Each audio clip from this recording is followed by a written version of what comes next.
Good morning, everyone. My name is Mike Sfraga. I am the director of the Polar Initiative here at the Woodrow Wilson Center. And I can't thank you enough for not only coming, but for honoring us for being here. We very much feel like a part of the work that you do. And when you come to the Wilson Center, that's a signal to us that you value the center, but you should also know that it's a signal to all of you that we value the work that you do. You have done, you are doing, and you will do in the future. It's also an invitation that as your day goes on, think about ways in which the Wilson Center can continue to support your work. As many of you know, and the reason you are here, this is in celebration of the Transatlantic Research Cooperation to treasure and protect the Atlantic Ocean. Also to celebrate the 5th anniversary of the Galway Statement, which for an Alaskan, as I stand before you, a true Alaskan, it's nice to see when the Arctic Ocean is now integrated into the discussions about our global ocean. And so there are many important issues in that statement, but one in particular to us Alaskans is that now the Arctic Ocean is part of this global discussion about the health of our oceans. I thought today is a very special day, not only because of this event, but you can't go forward without looking back to history, I don't think, and do it in a functional, productive manner. So today is June 6th, and it's a celebration, it's a recognition, and it's honoring those who sacrificed so much on D-Day. And to me, it's not just a point in history where there was an incredible battle, although how gut-wrenching and emotional that was for the entire globe. It set the context, certainly for the work that I do, and the relationships between Europe and the United States that endure to this day. It helped turn the tide of the war, but it turned the tide of the globe and allowed for us to create institutions and frameworks that enable the very work, the agreements, the policy making, the research agendas that we all enjoy today. So in looking back on this date, I often reflect on what history has meant to me, my profession, my colleagues, my discipline, organizations like yours, like mine. So thinking about the enduring relationships, this powerful relationship, perhaps it's a bit of a stretch to say, but I think the very nature of the business of winning a war and binding a continent and to the United States, really the legacy is here with us today and endures into the future, I am confident. Also, 50 years ago, in 1968, the Wilson Center was created. Named after Woodrow Wilson, it was an act of Congress that created this center. In doing our research about the 50th anniversary, we found a few things we did not know. That Congress's intent was framed in very many different ways, but two of the areas that were outlined in what the Woodrow Wilson Center should do harkens to what you all do and what I do and others do in this town and around the world. It was interesting to discover that in the charter and its subsequent narrative, that two particular issues were highlighted. One, there was a directive that the scholars of this center should pay particular interest to the oceans and the health of the environment. 1968, a time when we were reflecting on Rachel Carson, the 60s, the environmental movement. But it's interesting to look back because, frankly, many of us did not know that. And those that did, it wasn't mentioned. But the very work, the very nature, some of the pillars of this institution, the Wilson Center, we were charged with filtering everything we did as international scholars with two particular areas, the oceans and the health of the environment. I thought I would share that to you because it certainly has changed the way in which I approach my work, knowing that this organization was mandated to take a look at the health of our oceans and our environment. As you all know, the oceans are undergoing rapid, dramatic change, especially my home, Alaska, which is a part of the Arctic Ocean ecosystem. The climate change is real, it's rapid, and it's palpable. We face many challenges in the north, but the very challenges you have in the Atlantic, too, are real, rapid, and palpable. You can no longer talk about an ocean without talking about the oceans. You can't talk about ocean acidification in one part of our planet and separate it from different parts of the planet. You can't talk about the change in the north without talking about the changes in the south.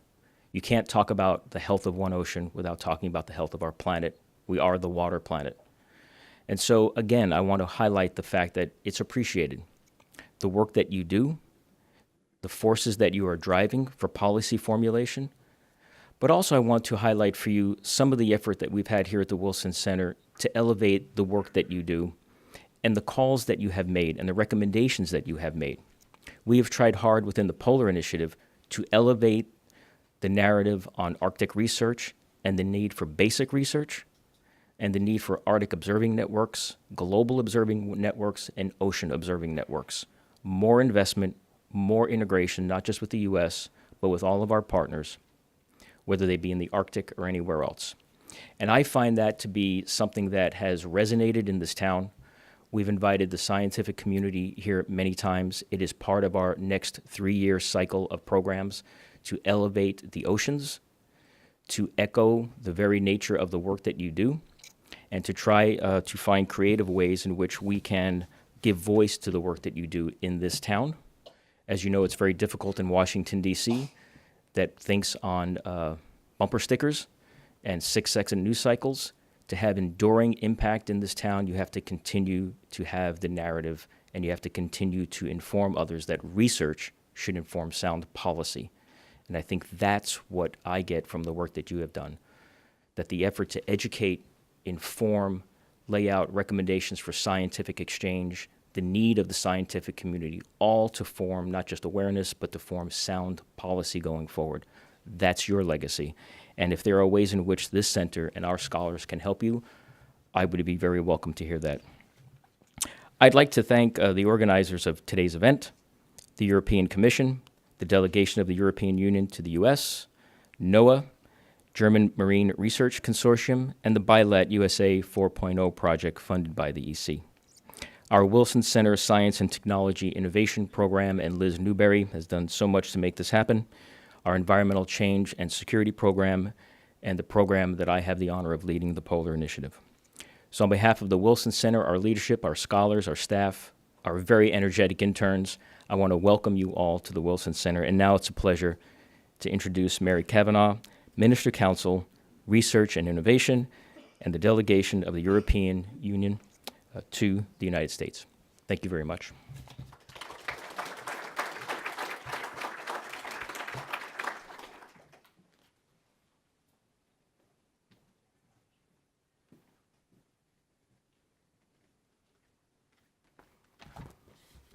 Good morning, everybody.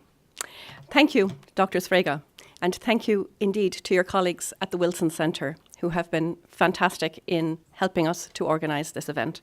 In fact, the Wilson Center has become a little bit of a second home for us here because we organise many events here. We're really very happy with the wonderful cooperation we get. So thank you for that. Good morning, ladies and gentlemen. What a pleasure it is for me to be here. Today, we start a series of celebratory events which will take place over the next year, marking 20 years of EU-US Science and Technology Cooperation Agreement. Our S&T agreement has served as a framework for an amazing amount of cooperation over the last 2 decades in areas ranging from automated vehicles to Ebola.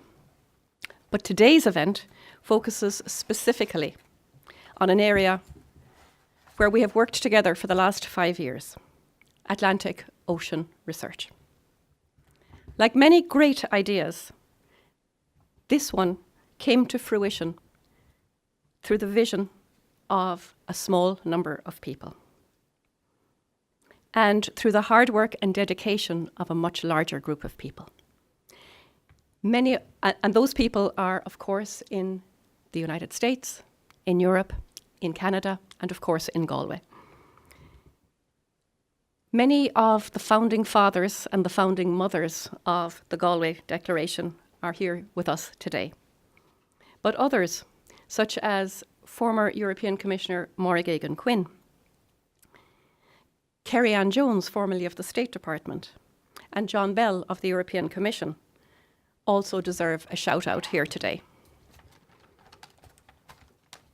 I'm looking forward to a morning that celebrates the achievements and that looks forward to the future of Atlantic Ocean Research Cooperation.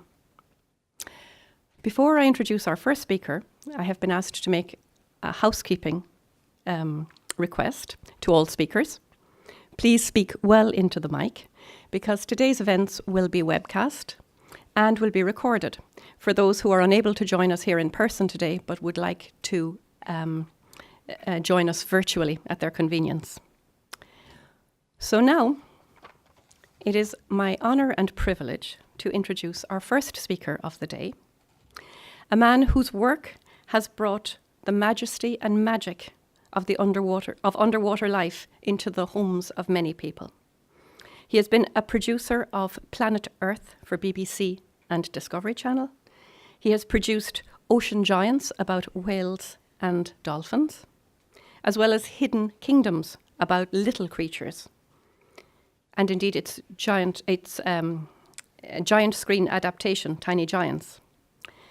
Now, having series produced Blue Planet 2, for which he was awarded a prize last night, Mark Brownlow is here to speak about his work.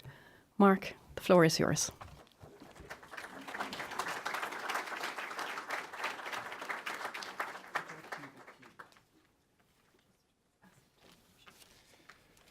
Good morning, everybody. It's a real pleasure to be invited here at this morning to this prestigious event amongst such esteemed company.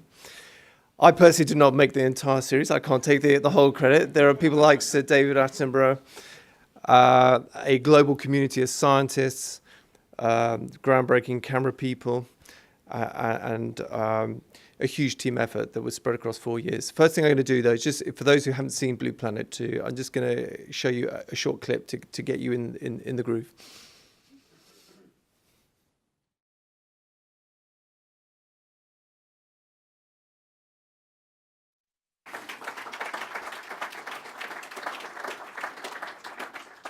For those of you who aren't familiar with Blue Planet 2, the series aimed to be the definitive natural history of the world's oceans for a generation.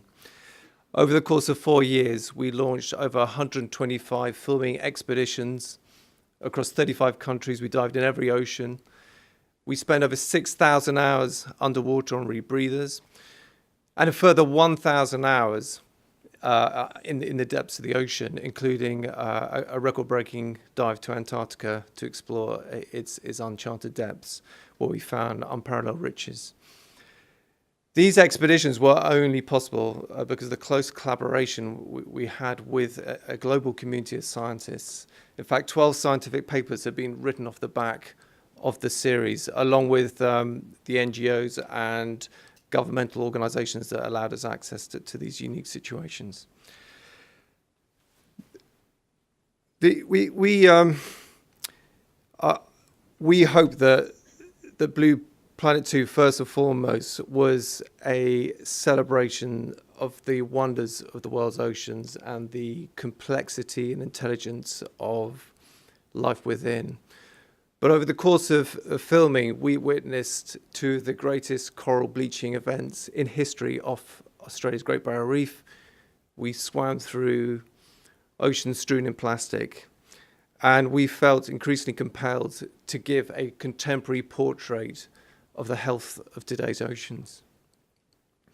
In the UK, Blue Planet 2 became the most watched television programme in the last 3 years, beating audience figures for any reality, TV, sport, drama, you name it. And it sparked a national conversation around single-use plastics. We reportedly in China slowed down the internet as 200 million people downloaded Blue Planet 2. And I think it's our belief that there's a global fascination and passion for the world's oceans. And we believe that with that passion comes a hope for a better future. Thank you very much.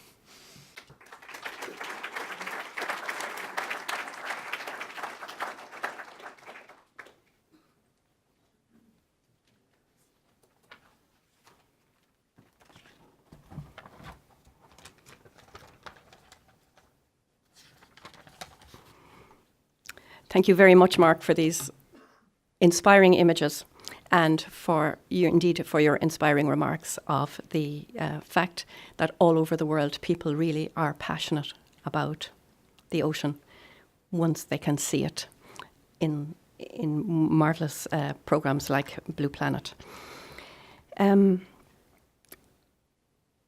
Now, I would like to join those of you who are joining us by web stream. We're here to celebrate 20 years of the EU-US S&T agreement, and in particular 5 years of cooperation through the Atlantic Ocean Research Alliance, launched by the Galway Statement.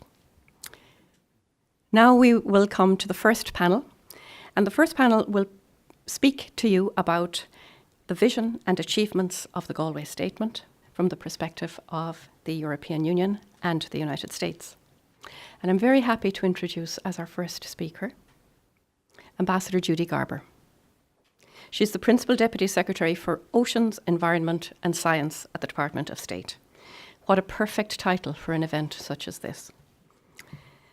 A career Foreign Service officer, she has been posted to Tel Aviv, to Prague, to Mexico City and Seville, and Latvia, where she served as the US ambassador.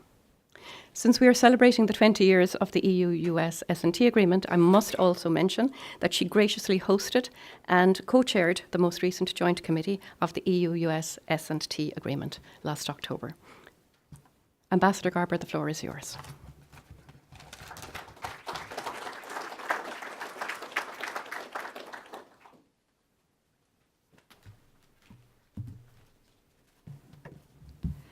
Thank you, Mary, and thank you to the Wilson Center and all the organizers for putting on this absolutely fantastic event as part of the commemorations of 20 years of really wonderful cooperation and collaboration under the US-EU Science and Technology Agreement. It is such a pleasure to join you all, though in a way I wish it wasn't on such a beautiful morning, because after all the rain of the last several weeks, I wish there was some way we could be actually having this fantastic event outside to celebrate our 20 years of research cooperation between the United States and the European Union, and to highlight our successful cooperation on ocean research, particularly related to ocean exploration and STEM education under the Atlantic Ocean Research Alliance, or as we fondly call it, AORA. Both the President's National Security Strategy and the Department of State USAID Joint Strategic Plan recognize that cooperation with like-minded partners such as the European Union and international science partnerships are linked directly to U.S. prosperity. The Research and Innovation Bridge between the United States and Europe is our largest such partnership. It is also a major component of our trading relationship, with nearly $70 billion in foreign commercial affiliate investment in research and development annually, according to the American Chamber of Commerce. The work that we do under the 2013 Galway Statement on Atlantic Ocean Cooperation through AORA supports these partnerships. At our recent bilateral science meetings with France, we discussed cooperation on ocean exploration and observation. And as Mary noted, at the European Union-U.S. Joint Consultative Group last October, again, we made sure that we were putting ocean in the center as part of what our joint collaboration would look like. We've talked to our partners in the European delegation about ways that we can improve our cooperation and make it as easy as possible for researchers to work together on both sides of the Atlantic. Why? Because while we've done a lot in 20 years, I think we both know there's a lot more that we can be doing together, and it's incumbent on both of us to really find a way and make sure that we can make that type of cooperation happen in the simplest way possible. We need to make sure that that happens. AORA speaks to two of the administration's major successes in advancing science and discovery in one of the least understood parts of our planet, the ocean, and educating the next generation so they are ready to address the challenges of the 21st century. About 95% of the ocean remains unexplored. Believe it or not, we have better maps of the moon than we do the seafloor. We can only infer what lies beneath the waves based on changes in the Earth's gravity using satellites. The sonar data that we have is incomplete. This has profound implications for undersea activities, like when the USS San Francisco collided with a seamount back in 2005, or the difficulties faced more recently by investigators searching for Malaysian Airlines Flight 370 in the Indian Ocean. AORA hopes to address these types of challenge and other types of challenges. And this summer, the NOAA ship, Oceanus Explorer, will begin an Atlantic mapping campaign. Thanks to some cruises that have already taken place, even though their primary purpose wasn't necessary to do this mapping, we have discovered undersea features, including undersea volcanoes, that we had no idea existed. But it's not just the unexplored and yet to be charted seas that challenge us. As we saw in that clip from Blue Planet, and again, let me just congratulate you as part of the team. I know you didn't want to take all the credit for what such an amazing program that really is transformative in the ways so many around the world are looking at the health of our seas and the future of our oceans. There's also a growing problem of marine plastic pollution. In many ways, I've told my folks that this has really become an it topic, and I say that with tremendous amount of respect. It's been wonderful to see, hopefully not too late, the amount of attention that this issue is now getting. We see the problem of marine plastic pollution in all parts of the ocean, including at the deepest point, the Mariana Trench. We're working with our European partners to address marine plastic pollution, and some of that effort can be seen this week at the Ocean Plastics Lab on the National Mall.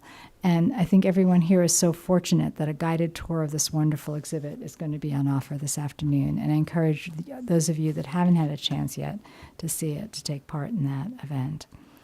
Given the enormous scale of the problem, with millions of tons of plastic waste flowing into the ocean every year, it will take the combined efforts of governments, civil society, and industry to ensure that we rid the ocean from plastic waste that harms marine life, degrades fish habitats, and threatens our own health. But it's not just the unknown depths and the known challenges of marine debris. There's also opportunity with the ocean. A lot of folks talk about the blue economy. And one of the areas I'd like to talk a little bit about is how we have a tremendous opportunity to harness an ocean energy for terrestrial benefit. Last year, the Department of Energy awarded $35 million toward the creation of a national wave energy testing facility off the coast of Oregon, with the aim of addressing the global lack of research infrastructure for testing wave energy technologies. This will empower American and European scientists to develop new energy products for faster marketplace development. In Europe, we have partners who recognize the importance of putting research first and exploring potential economic and societal benefits of ocean exploration, addressing marine plastic pollution, and the development of marine-based energy technologies, among others. And it's thanks to the collaboration of initiatives like AORA that we are well positioned to continue to advance the Transatlantic Research Alliance through the 21st century. Together, we can create the jobs and industries of tomorrow and work together on the ocean's health for the future of all of us. Thank you.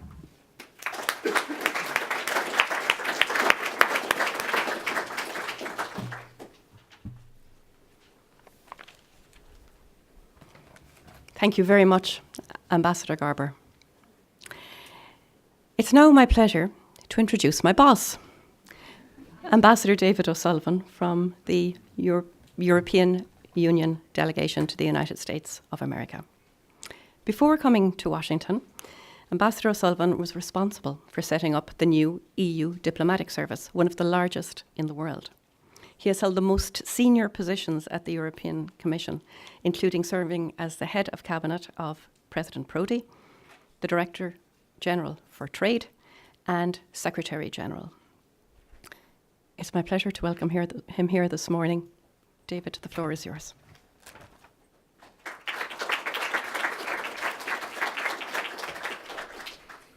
Well, good morning, ladies and gentlemen. Delighted to be here.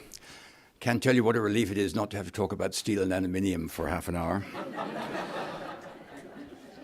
And I'd like to I'd like to thank the Wilson Center for helping us organize this event, and to thank Judy for her very enlightening opening remarks. And once again, Mark, I know you're modest enough not to want to take credit for the whole project, but truly Blue Planet and Blue Planet 2 have been, groundbreaking television. I'm a huge fan of the BBC. I grew up with the BBC. When you're Irish, and we had 2 channels, one of which was the BBC, it was my window on the world. And I've always been a huge fan of British public broadcasting.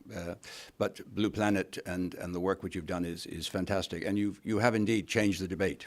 It's not just great television. It actually makes people think and make people react. And one consequence is the European Commission announced last week their intention to propose a total ban on single-use plastic in the European Union by 2021, which I may be ambitious, but I think it already shows the extent to which you have succeeded in bringing this attention to the highest political level. So I'm delighted to be here to celebrate 20 years of the EU-US Science and Technology Cooperation Agreement, under which our researchers have worked closely together on issues ranging from health and transportation research to energy research in order to advance our knowledge and understanding of the world. And we're marking the anniversary with a series of events over the coming months. And today in particular, we celebrate the 5 years of intense and successful Atlantic Ocean research cooperation launched by the Galway Statement.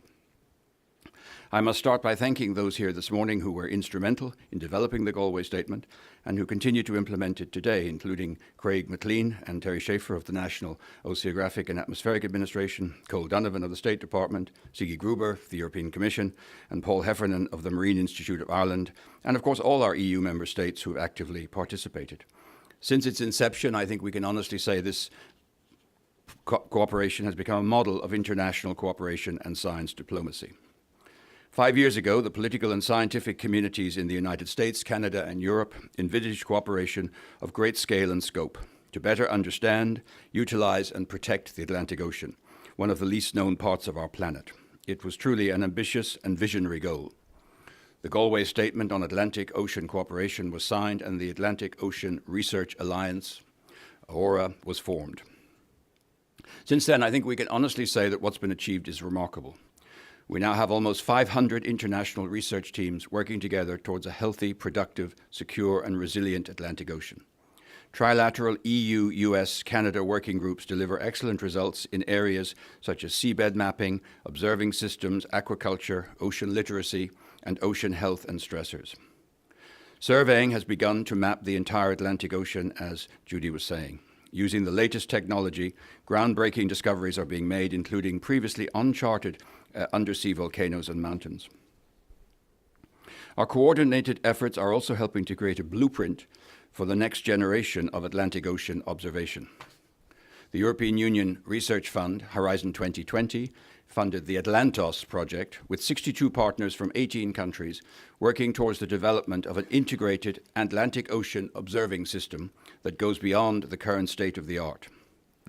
Truly, these are achievements which require international partnership and commitment. They cannot be conducted by one country or even one region alone. And we're very proud to be part of this international alliance. The challenges to decode, harness, and manage the Atlantic Ocean's potential belongs to us all, as do the benefits which will ensue. The Atlantic Ocean is an intrinsic part of our well-being through food production, the absorption of carbon dioxide and climate modulation, and as well, of course, the transportation of a huge amount of trade between the EU and the US. Damn, I didn't realize we'd got trade in there today. We can also envisage, I'm not going to comment any further.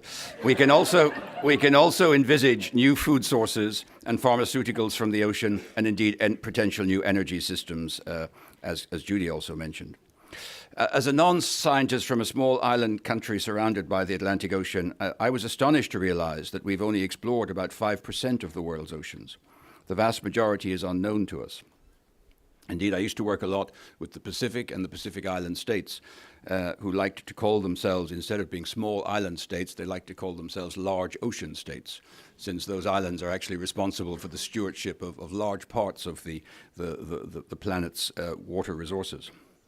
The economist in me realizes that the future of energy, medicine, food, animal feed, transportation, security, and sea level rise will be driven by a system about which we know still relatively little. Through Horizon 2020, the European Union is investing some 250 million euros each year in marine and maritime research. Of this, the European Union has brought 140 million euros to the table so far for the implementation of the Galway Statement. And we will continue to invest in our oceans and in ocean science for the long term. One exciting new endeavour will be the development of a pilot blue science cloud to modernize the process of accessing, managing, and using marine research and observation data. The Blue Cloud will, of course, also further facilitate the work between EU scientists and their international partners. We will continue these programs through the next generation of research programs, Horizon Europe, and one novelty will be the concept of missions. Commissioner Moedas, responsible for this program, has asked a European expert, Professor Mazzucato, to propose where missions could make a real difference to our citizens. She proposed as an example a plastic-free ocean, an ambitious cross-disciplinary, cross-sectoral mission where we could envisage major international collaboration to combat what we have identified as the single greatest threat to the vitality of our oceans. And this brings me to the Ocean Plastics Lab, which Judy has already mentioned. In the context of the 20-year celebration of the EU-US Science and Technology Cooperation Agreement, we're very happy to have helped bring this fascinating exhibition to Washington. And I understand that you will visit it this afternoon.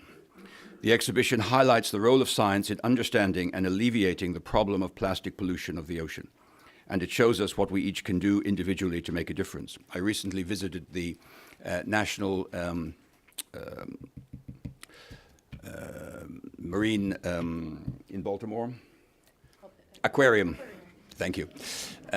Aquarium in Baltimore, and they have taken a very ambitious project to take plastic out of all of their canteen facilities, all the products they sell in their shop. It's a remarkable effort, and it shows that you can actually make a difference at the sort of micro level. I wouldn't call the National Aquarium a micro level, but you see what I mean, that actually individual institutions can actually make already a huge contribution to addressing this major problem. The European Union's commitment to the ocean is not the only area of research. At our Ocean conference in Malta last year, we committed to 36 tangible actions to foster healthier, cleaner, safer, and more secure seas. We sent this positive signal of encouragement to the rest of the world, to governments and the private sector alike, to step up and tackle the growing ocean challenges, from plastic pollution and protecting marine life to the impact of climate change and even criminal activities at sea. Amounting to over 550 million euros and involving activities worldwide, these announcements underline the European Union's determination to improve the situation of our oceans and seas. Regardless of what side of the Atlantic we're on, we're all connected by it, just as we are by science. And we look forward now to continued and increasing European Union-US cooperation through all areas of science and technology, and in particular, Atlantic Ocean research. We are all stewards of this magnificent ocean. Thank you very much indeed.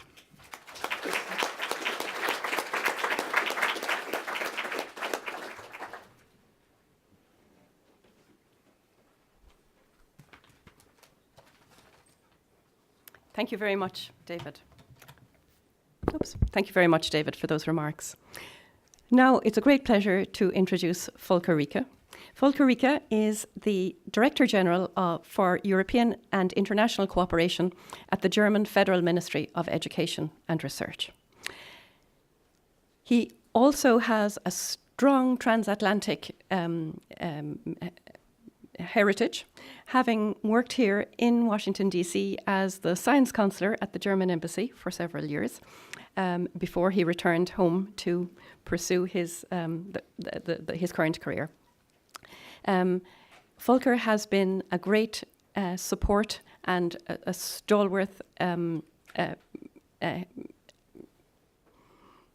encourager of the Galway Statement and of the implementation of the Atlantic Ocean Research Alliance, and we're really glad to have you here today to speak to us and to tell us about your point of view from the point of view of a European Union member state. Thank you very much, Volker.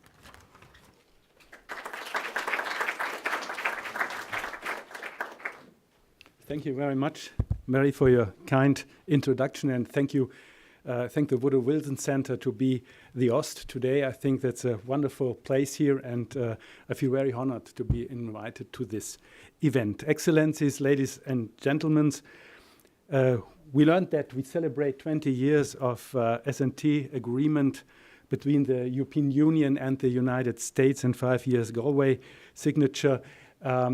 20 years of cooperation, formal cooperation, I think, to assume, because Dr. Sfraga mentioned as well the cooperation between the European Union and as well as the member states. So, for example, with Germany, quite longer. So it's a very long-standing and traditional and very reliable cooperation between the US government, US stakeholders in different science and research fields, as well as their respective partners in the European Union and the EU member states. And so works the European Union, and I feel quite honored, and I thank the colleagues of the European Commission and the representation of the European Union here in Washington that they invited me as a representative of a EU member state. And the reason why I'm here is, beside this, we have this exhibition on the mall. That's a sophisticated place as well to showcase this challenge of marine literature. And I think the movie presented by Mark is a wonderful momentum that we try to underline with this exhibition as well that travels around the world. We all have probably used today some sort of plastic items. For example, using naturally the brushing our teeth with a toothbrush made of plastic. We drink water that is in a bottle of plastic, and we eat some food that was packed in plastic. This is, I think, it shows the tremendous implication of plastics in our all-day life. Using all of these items, probably no one of us thought about the piles of plastic garbage that we produced and where it ends up. This is one of the core reasons why we are here today, because of the piles of plastic garbage and their way into the seas and oceans. Some figures, I think the movie was impressive enough, but some figures to come up with some evidence. Every year, between 4.8 and 12.7 million tons of plastic end up in the seas and oceans. About 35 shipping containers full of plastic every hour.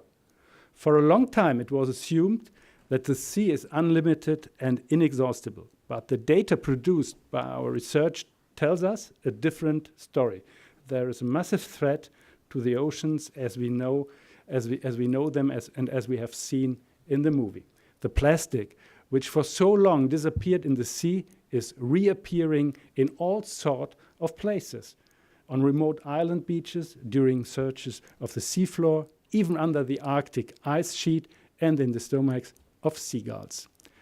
But we also need to get into people's heads that plastic does not simply disappear. It takes months for plastic litter to be broken up into microparticles by the wind, waves, and the sun. And then it continues to exist as microplastics for decades or even centuries in the case of some kinds of plastics. And its impact on the environment and human beings has yet to be fully investigated. The container of the Ocean Plastic Lab at the National Mall made a long journey all the way from Turin, Paris, Brussels, now to the United States. And I think this already shows the importance of the topic marine litter. Not only the Galway Statement on Atlantic Ocean Cooperation as an important milestone of international marine cooperation between the European Union, the United States, and Canada pointed out that we need to stress the research on marine litter.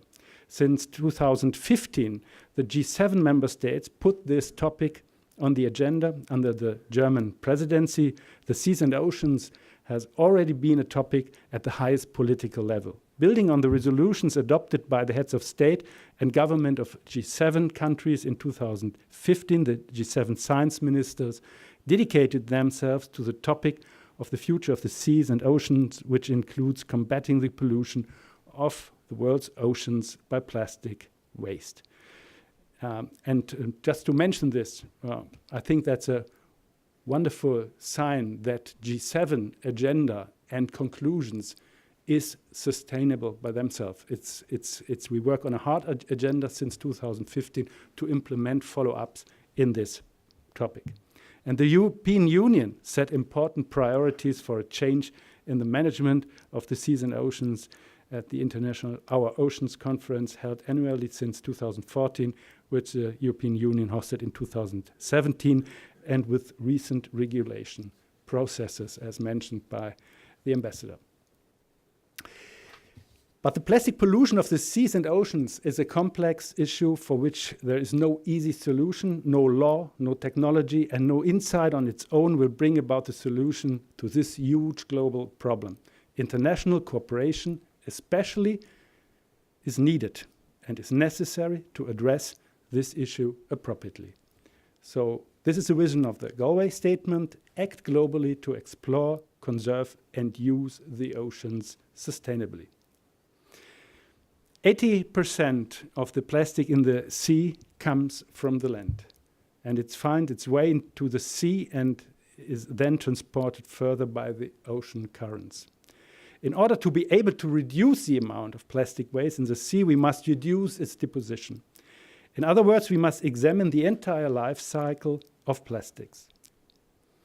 We need to identify comprehensive solutions which include production, sale, distribution, and recycling all around the world. But plastic waste is not the only threat to the seas and oceans. Over a third of sensitive habits have been overexploited or even destroyed. Parts of our largely unexplored oceans have already undergone irreversible changes. In a great many cases, there has still been insufficient research carried out on the scale, dynamics, and interactions of these stresses on the seas and oceans. And in order to be able to find a sustainable balance between protecting and utilizing the seas, it is essential for us to understand the state of the seas and how they are developing. A long-term, large-scale monitoring of the oceans under international cooperation is therefore an important step. Ocean research largely depends on research infrastructure, such as research ships, observation stations, robots, and satellites. There is an enormous potential to use such infrastructures more efficiently and effectively in close coordination between multiple partners. Only in this way we will be able to deepen our understanding of ecosystems, climate dynamics, and anthropogenic influences on the seas and oceans. The Galway Statement, ladies and gentlemen, is intended to enhance international coordination, planning, and programming of research activities in the Northern Atlantic Oceans. The challenges our oceans face do not stop at political borders. We need to act internationally. An important step with regard to marine research in Europe has been taken in the form of the Joint Programming Initiative for Healthy and Productive Seas and Oceans. This, called a GPI, Joint Programming Initiative, provides a common basis for strategic research cooperation between the GPI member states and offers a platform for joint research funding open for countries outside Europe to join. GPI Oceans plays an important role in coordinating the joint marine and maritime research activities and channeling these into joint programming. The challenges confronting the oceans are not only a European problem, but a global one, which we must also address globally. So we intend and we wish to expand our cooperation on this with our US partners like NOAA, and I'm very happy to have our colleague here on the panel. Ladies and gentlemen, therefore, we want to raise awareness and understanding about the great ocean expanses among the general public, including those of them who do not live beside the sea. This path is being pursued by the Ocean Plastic Lab, which is a contribution to the G7 action plan against plastic waste in the oceans. Its stopover here in Washington was arranged together with the European Commission and the United States, as well as the German Marine Research Consortium. Visitors entering the 4 shipping containers of the Ocean Plastic Lab with around 50 exhibits gain an insight into current international research on marine pollution and are encouraged, and I think this is important, to participate in a dialogue between science and society. We want to highlight the role of science in finding solutions to the problems and to focus on things that we use in everyday life, which are often made of plastic and designed to be used just once.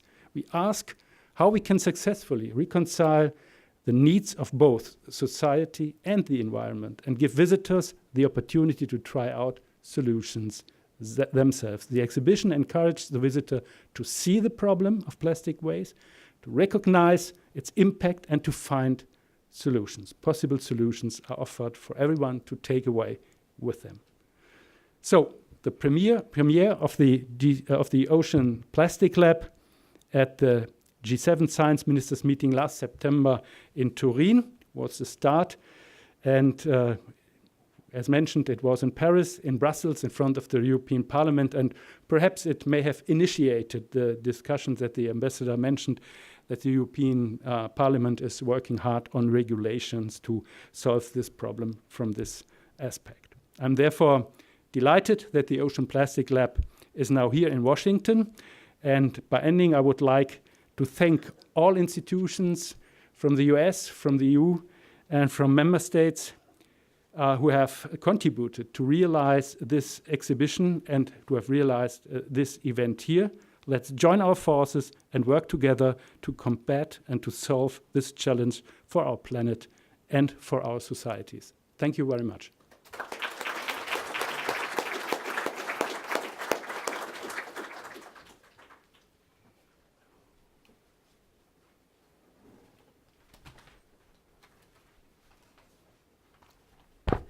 Thank you very much, Volker.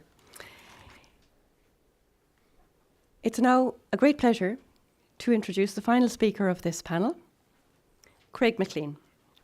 He is the acting chief scientist of the National Oceanic and Atmospheric Administration, NOAA, and he also serves as the assistant administrator for oceanic and atmospheric research. Among his many responsibilities, Craig serves as the US representative to the Intergovernmental Oceanographic Commission and as the co-chair of the EU-US European Union Marine Working Group. Craig is one of the founder fathers of the Galway Statement and is one of its key implementers. And we're delighted to have you here today, Craig. Thank you very much.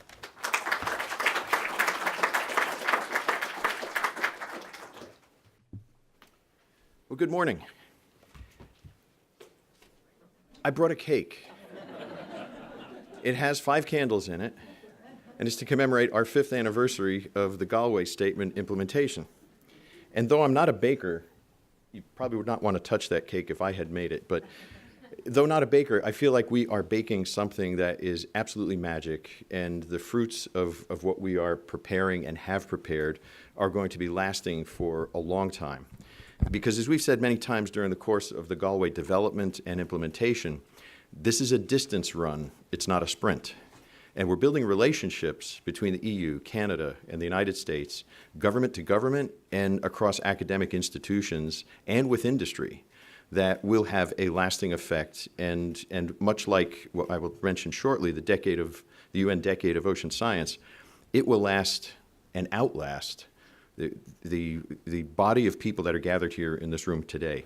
So I first want to start by thanking our hosts. Thank you to the Wilson Center for your hospitality, and also to our EU colleagues who have been such marvelous partners here in helping us to socialize Galway inside of the United States. Because what began in Galway certainly deserves socialization within our own country, and some of the priorities that have emerged in Europe are being aggressively socialized inside of the United States, where for different reasons, we may not have heightened the same level of importance to those issues. And I think the rounding effect of this engagement has been very, very beneficial socially. Scientifically, I think we're all in the same book. We're all in the same pattern. But socially, in terms of where we are, there is an awakening and a sharing of these valuable observations that can help both sides of the Atlantic. So I want to begin with 2 bookend stories. I'm going to end with a bookended story and start with one. And I'm very much reminded with Blue Planet, the sense of how the world is changing. I recently had an opportunity to go diving. I was outside the United States in Central America, and a colleague of mine, a youthful colleague of mine, had recently been there diving as well. And when I came back, that person asked me, "What did you think of the dives?" And I said, "I'm aghast. The reef is not alive." And that really shocked this individual who had seen the beautiful clear blue water, not many fish, and brown algae all over the reef, but believing that that is what a reef looks like. So I'm old, I'm 60, and I began diving in 1972, and I had the fortune to see early healthy reefs. And I can make that comparison not just in my mind, which does fade with time, but I can pull out my old Kodachromes and look at the same places that I had visited previously. This is not a local event that was happening in the dive site where I was. Our world is changing. Our world is changing fast. And we have, through scientific measurements, the ability to chronicle and monitor that change, but also through computers to forecast that change. And by working on global problems, because these truly are global problems, by working on these global problems together through the construct such as the Galway Statement implementation, and through organizations like the Intergovernmental Oceanographic Commission, we turn a world community of scientists in common to common problems, because these are indeed global challenges facing us. So a few years ago, 5 years ago, when the Galway Statement was first constructed, we set out to achieve 5 key objectives, and they've been mentioned, but at the risk of not allowing you to really resonate on them, I would mention them again. So we wanted to first improve ocean health and stewardship. We want to promote sustainable management, the techniques of sustainable management. We want to improve ecosystem assessments, how we use ecosystem-based science rather than species by species or region and site by region or site, to be looking at the totality and the whole. To generate new tools that are useful for managers, society, decision makers, and we can do that across the Atlantic by comparing methods in the way that we approach different problems, the way that we approach the same problems with different methods. And to increase ocean literacy. A literate public will make wise decisions in understanding what the consequences of not making a decision may be. So we're very proud in the way that Galway has taken off and started running. I am particularly proud to share the responsibility of leading this along with John Bell of the European Union, who unfortunately couldn't be with us today, but Siggy Gruber is more than proudly representing that portfolio. Siggy, thank you for your partnership, and John as well. And then also Aaron McPherson from Canada. Aaron is the Canadian co-chair. We three are the co-chairs, and we operate and help guide the working panels of the Galway Statement. So we have several panels that came just from an inventory of activity within Canada, United States, EU, and we sought under the initial implementation of Galway to identify those areas that we thought were in common, important, and warranted the collaborative input of the 3 governmental organizations in order to recruit and bring our scientists together and to recruit industry to come in and work on these problems as well. So those areas are aquaculture, ocean seabed mapping, and of course that would be of the Atlantic, the North Atlantic, ocean observations, ocean literacy, and ecosystem approaches to the challenges and hopefully fashioning and rendering the solutions to these areas. So I think it's important also to convey some of the work that's going on here, but I first want to establish a scale and scope of time. We started this 5 years ago. For those of you who are familiar with the United States budgeting prospects, we budget 3 years in advance. So if we were going to see a budgetary adjustment for what we would be doing in implementing Galway, we have at least a 3-year lag period. So that was the first couple of years that we were undertaking Galway. Secondly, in looking back over those 5 years, we had the opportunity to identify the means of matching the absolutely fantastic funding of Horizon 2020 that was being generated and made available by the European community for European scientists. And we figured out a way pretty quickly to match U.S. funding with the European funding, even though we have technicalities about commingling the nature of currency. We have to abide by U.S. rules, our European colleagues have to abide by European rules, but we found easy ways to just puzzle piece together magnificent projects and magnificent undertakings. But the scale and scope of these undertakings are not immediate returns. They are long-term. It is that distance run I remind you of, not the sprint. So what we've been able to do first, I'll just mention under the aquaculture panel, we have active research going on both sides of the Atlantic, and in particular, I would highlight the contributions of our French colleagues with the nature of harmful algal blooms and Vibrio microbes, which taint seafood in a manner that we do not want to make that seafood available to humans to consume. It's rare, it is occasional, but when it happens, it has a huge economic impact, and it is an environmental abnormality because these events are usually fueled by human influence rather than singularly naturally occurring. But our aquaculture working group is working on the same challenges. There are markets in the United States, in Canada, in the United States, that somehow do not choose to favor aquaculture-based seafood products as much as they feature if the sign were to say it was wild caught. Yet the value of the protein, the value to feed people, and the fact that there is such a huge aquaculture industry internationally is something that our three communities are looking at and realizing that though we are scientifically approaching this, there's a whole economic conversation to take place about where trade arises and where it is ultimately delivered with the product. So we're working on quantifying genetic risk with aquaculture stocks and sharing across the three governments our understanding of where and how both the public responds socially, but scientifically, how complex is this problem, and can we manage the risk, can we model the risk in aquaculture in order to make the practices safe, more readily implementable, and to deliver solutions on both sides of the Atlantic. The Seabed Mapping Group, I'm exceptionally proud of this team. They've done marvelous work and took off running wildly, I would say. And this basically comes down to the point that we do not have a competent map of the North Atlantic. Now that might befuddle you, because if I were to put the map of not the world, but the North Atlantic up on this screen, at that scale you're going to look at it and see a marvelous impression of peaks and valleys and rifts and seamounts and the like. Some of them are real, and some of them are artistic interpretation if you look at the historic maps that have been portrayed of the ocean. So I asked two international experts on ocean mapping, if MH370, the airplane that was lost in the Southern Ocean, or excuse me, in the South Indian Ocean, as was mentioned earlier, if MH370 went down in the North Atlantic, how many areas would exist where we had a relatively equal lack of reconnaissance survey? Because if you remember, when MH370 went down, a very proud and well-equipped commercial firm went down there with a 5,000-meter search vehicle, only to learn that the water depth was 7,000 meters, which right away then reduces the fidelity of the measurements that are being made because of the distance from the bottom.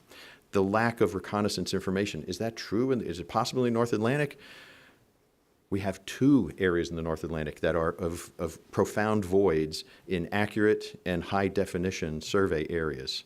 So the problem with all of this is you could look at a satellite map, and you could see, again, projected at a scale this large, you would look rather proudly at all of the levels of definition we have, but a lot of that is derived from satellite. Nothing wrong with that, but the problem with satellite is physics. Satellite can only deliver between 2 and 5 kilometer pixels of resolution. So here we sit in Washington, D.C.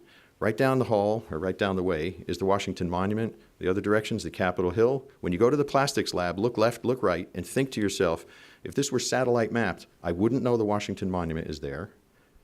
I wouldn't know the Capitol Hill building is there. And I certainly wouldn't know the rich ecosystem that exists inside of the Capitol building where our Congress meets. There are lessons to be learned in these comparisons. So please, what we are undertaking is our embarking upon a campaign, meaning that unified forces, Canada, the United States, the European Union, we are working to map in an organized sense, not target by target, but the whole area of the North Atlantic. And the progress that this group is making is profound. We have the Okeanos Explorer, which the ambassador mentioned earlier, and we also have the Celtic Explorer, a ship from the EU through the Irish Marine Institute. Dr. Heffernan is here, and you'll hear from him later on the panel. We are purposefully mapping ocean chunks, 400 by 400 kilometers, in order to fill in voids that we have. And we have many of these 400 by 400 kilometers, but our goal is country by country, mission by mission, to just lay up and map those areas that are today unmapped by contemporary standards. We will know more, we will be able to do more activity, and scientific information will be derived from these, and it's very important that we truly have a map. Well, we talked about ocean observations. That's the pulse and respiration of the ocean. Those are Argo floats, those are deployed buoys and the like that are making measurements that far outscale our ability to make those measurements with oceanographic vessels. That's giving us the pulse and respiration of the ocean. We can watch the ocean. We can look at a design that could be cosmopolitan rather than unique to each scientific investigation. So for us to be able to achieve a universal North Atlantic Ocean observing system is very important to us, and we're working on that. And earlier we were hearing about Atlantos, which is one of the projects. It's very important that we complete that, and we're working with Canada, US, but with EU leadership on being able to bring that forward. Once again, very proud of the work there. The ocean ecosystem and health stressors is another important one. We're looking at ecosystem-based management methods. And what that means is that if we have a stock of tuna or if we have a stock of cod, not just on a fisheries perspective, but it's a best example, you can manage that individual stock, but you're deluding yourself into realizing that it's only the stock you're managing. There's an entire ecosystem out there with many forces on that. And by adapting principles of ecosystem management, we will be more effective at managing the human impact on the marine environment.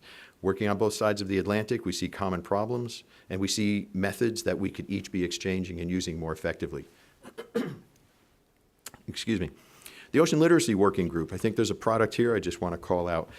How we communicate with the public, and I commend our implementation team, our coordinating support team that Dr. Heffernan leads for the AORA implementation. This little package, I would invite you to, if you didn't pick one up, please pick one up and pay attention to it and do what it says on the back, which is at least tell one other person what you learned from this panel.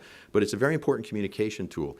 It gets down to the point of how we choose to communicate. And I think the team, expertly led by folks that come from, again, all three of our governmental entities, are looking at what works in Canada. Well, that probably will work in the United States. And that probably will work well with the community in the European Union. We're finding commonalities of what is attractive to the audience we're trying to project to. Now, the fact that you folks are here, you probably have an interest in oceans. But you probably know 10 people who don't. And how do we invite them to come into our domain of understanding? That's what the Ocean Literacy Group is working on. Well, we're making good progress with this team. I'm very proud to be with this team and to be working with it, but I want to then take and extend the accomplishments that we're making here in AORA and to remind you how it's having a larger influence. The government of Ireland, during a very stressful economic time, led the world effort in defining the importance of mapping one's own exclusive economic zone. The world was having an economic downturn, and Ireland as well chose to go ahead and declare as an objective mapping their own EEZ, which has had an economic return of between 4 and 5 to 1, which is very profound. I've mentioned him before, but I can't praise him enough. Dr. Peter Heffernan was very influential in making sure that that activity was a priority for the government of Ireland. When that discussion came into AORA, we looked and we realized, well, the United States has not completely mapped our EEZ. We have a long way to go with modern methods, but also we have ships right now mapping up in Alaska where the previous surveyor was an Englishman, Captain Cook. It's true, because the coastline is remarkably lengthy if you were to make it linear, but all the different coves and the like of Alaska, we've not finished mapping that with modern technology. And we're working there. We're even working off the Southeast Atlantic coast right now today, mapping with multi-beam sensors. So we need to map our EEZ. Our Canadian colleagues would say the same, I believe, if they were here today. So in closing the gap on that, we then brought to mind the Seabed 2030 activity, which is a global effort to map the world's ocean. So AORA is a model for many things that are taking place in sequence. We have shown the global community how we can do this. Multiple governments working together, different currencies, no difference in academics. In fact, a very proud German colleague reminded me that one of the programs that I manage paid for his PhD early in his career, and I was delighted to learn that when I see how excellent his performance is in the community. So we are this global community. We are working together on these common problems. So Seabed 2030, AORA's mapping of the North Atlantic, there is a relationship there, and there's a genesis. There's applying it to a larger scale, and it goes even farther because the United Nations has announced the UN Decade of Ocean Science. It was the birth child of the IOC, the Intergovernmental Oceanographic Commission, and you'll hear later from Dr. Vladimir Rubinin about how that came about, but it's something that we're very proud of, and that's going to go from 2021 to 2030.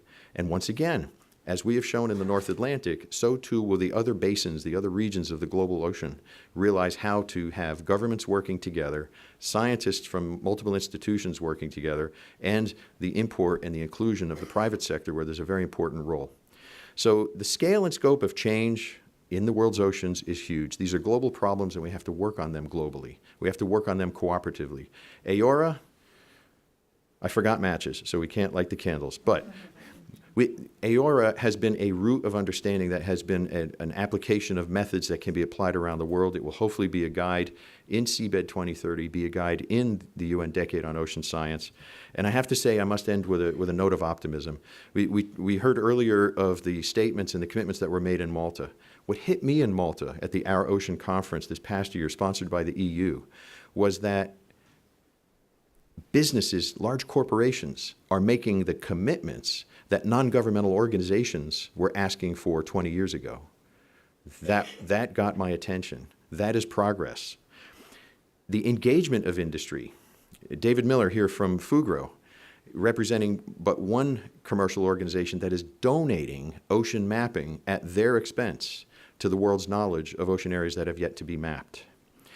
The Ocean Risk Summit recently in Bermuda saw the finance and reinsurance industry describing how the cost of not paying attention to those elements that create risk to largely the coastal community and the oceans, how do you transfer that risk to the party who creates the risk rather than the party who is ultimately damaged by the risk thus created? If we get the finance, insurance, and industrial communities behind us, they will sustain where our society goes in our economy. I'm now getting out of my area of expertise, so I'll just leave it there. But suffice to say that if we provide such people with the right kinds of science that's understood through ocean literacy and creative understanding, we're going to see solutions for the problems that we're describing, and those solutions are coming. So my last one is that with this opportunity, Galway, I'm grateful for the responsibilities that I've been given and the colleagues that I get a chance to work with. But there are two other soon-to-be colleagues that are very much on my mind, and they're my grandchildren. And I have to get personal here. I realize that what is in front of us now with these great optimistic chances is something that I want to be able to look back and have my grandkids say, whether I'm around or not, that I'm proud of what Granddad did, rather than, why did he let me down?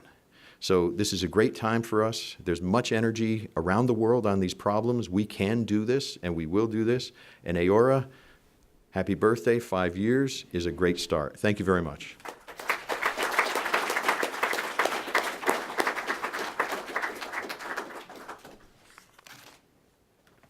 Thank you very much, Craig. And I would like to thank all four speakers on that panel who really have shown us that even ideas and visions of huge scale and scope can really happen with the hard work and determination of individuals who follow through on the commitments that are made at intergovernmental level and internationally. So I would really like to thank you all very much. It's now a great pleasure for me to introduce our keynote speaker this morning, Professor Nancy Knowlton. Nancy Knowlton has held the Sant Chair in Marine Science at the Smithsonian's National Museum for Natural History in Washington, D.C. since 2007.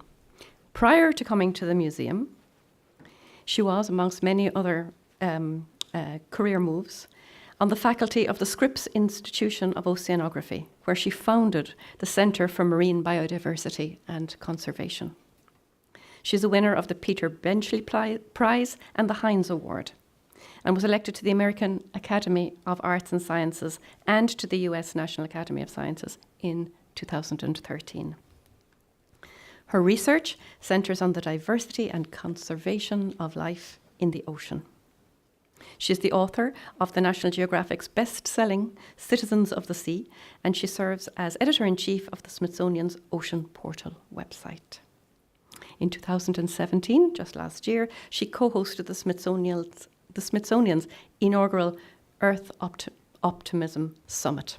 And today she is here to bring us her views, and in particular to talk about success stories for cleaner oceans, making the most of informed action.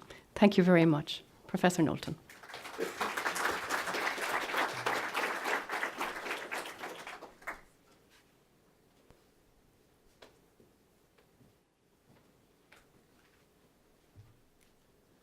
Thank you very much for the invitation to speak.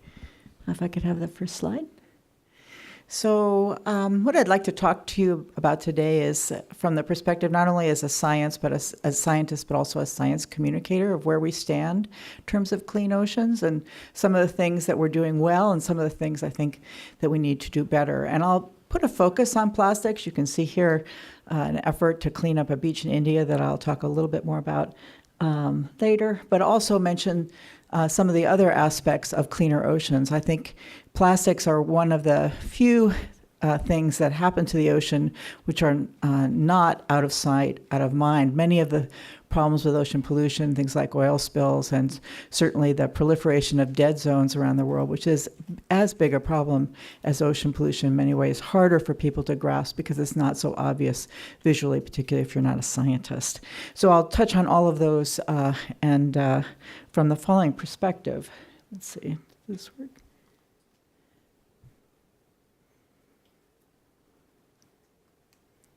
I'm not sure. There we go. So when in thinking about this talk in terms of how we get from a problem to a solution, I decided that to outline it in this way. And the reason is because I think we often start with science, although sometimes we start with public awareness, sometimes. But often the beginning part of the recognition of the problem is that of science. And in terms of pollution of the ocean, particularly plastic pollution of the ocean, we're making a lot of progress. We know a lot about where plastics come from, where they go, how much plastic's in the ocean. We also know a fair amount about, or some amount about what the impacts of all this plastic are on ecosystems and individual organisms. But then we have to move from scientific awareness to public awareness. I think that's also increasing and is in hand in the sense that I think we're seeing a lot more attention to plastic pollution and other kinds of pollution than we ever had before. Third, we have to get individuals, governments, and the private sector all involved, and we're starting to make progress on that as well, and a number of the previous talks have mentioned this. We need to develop technical solutions. Some of these problems with respect to pollution are not things that can be solved simply by passing a law or getting people upset about what's happening in the ocean. I think we're still a ways from success in that front. And in fact, I think the most important technical solutions are probably still not with us today.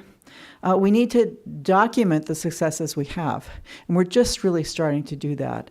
And then finally, we need the public and policymakers, for that matter as well, to be aware of the successes we've had, and we're just barely scratching the surface. And so what I'll do is review a couple of examples of each of these parts of the pathway to success, but I'll actually spend the most time on the last one because I think that's where we have the most work to do.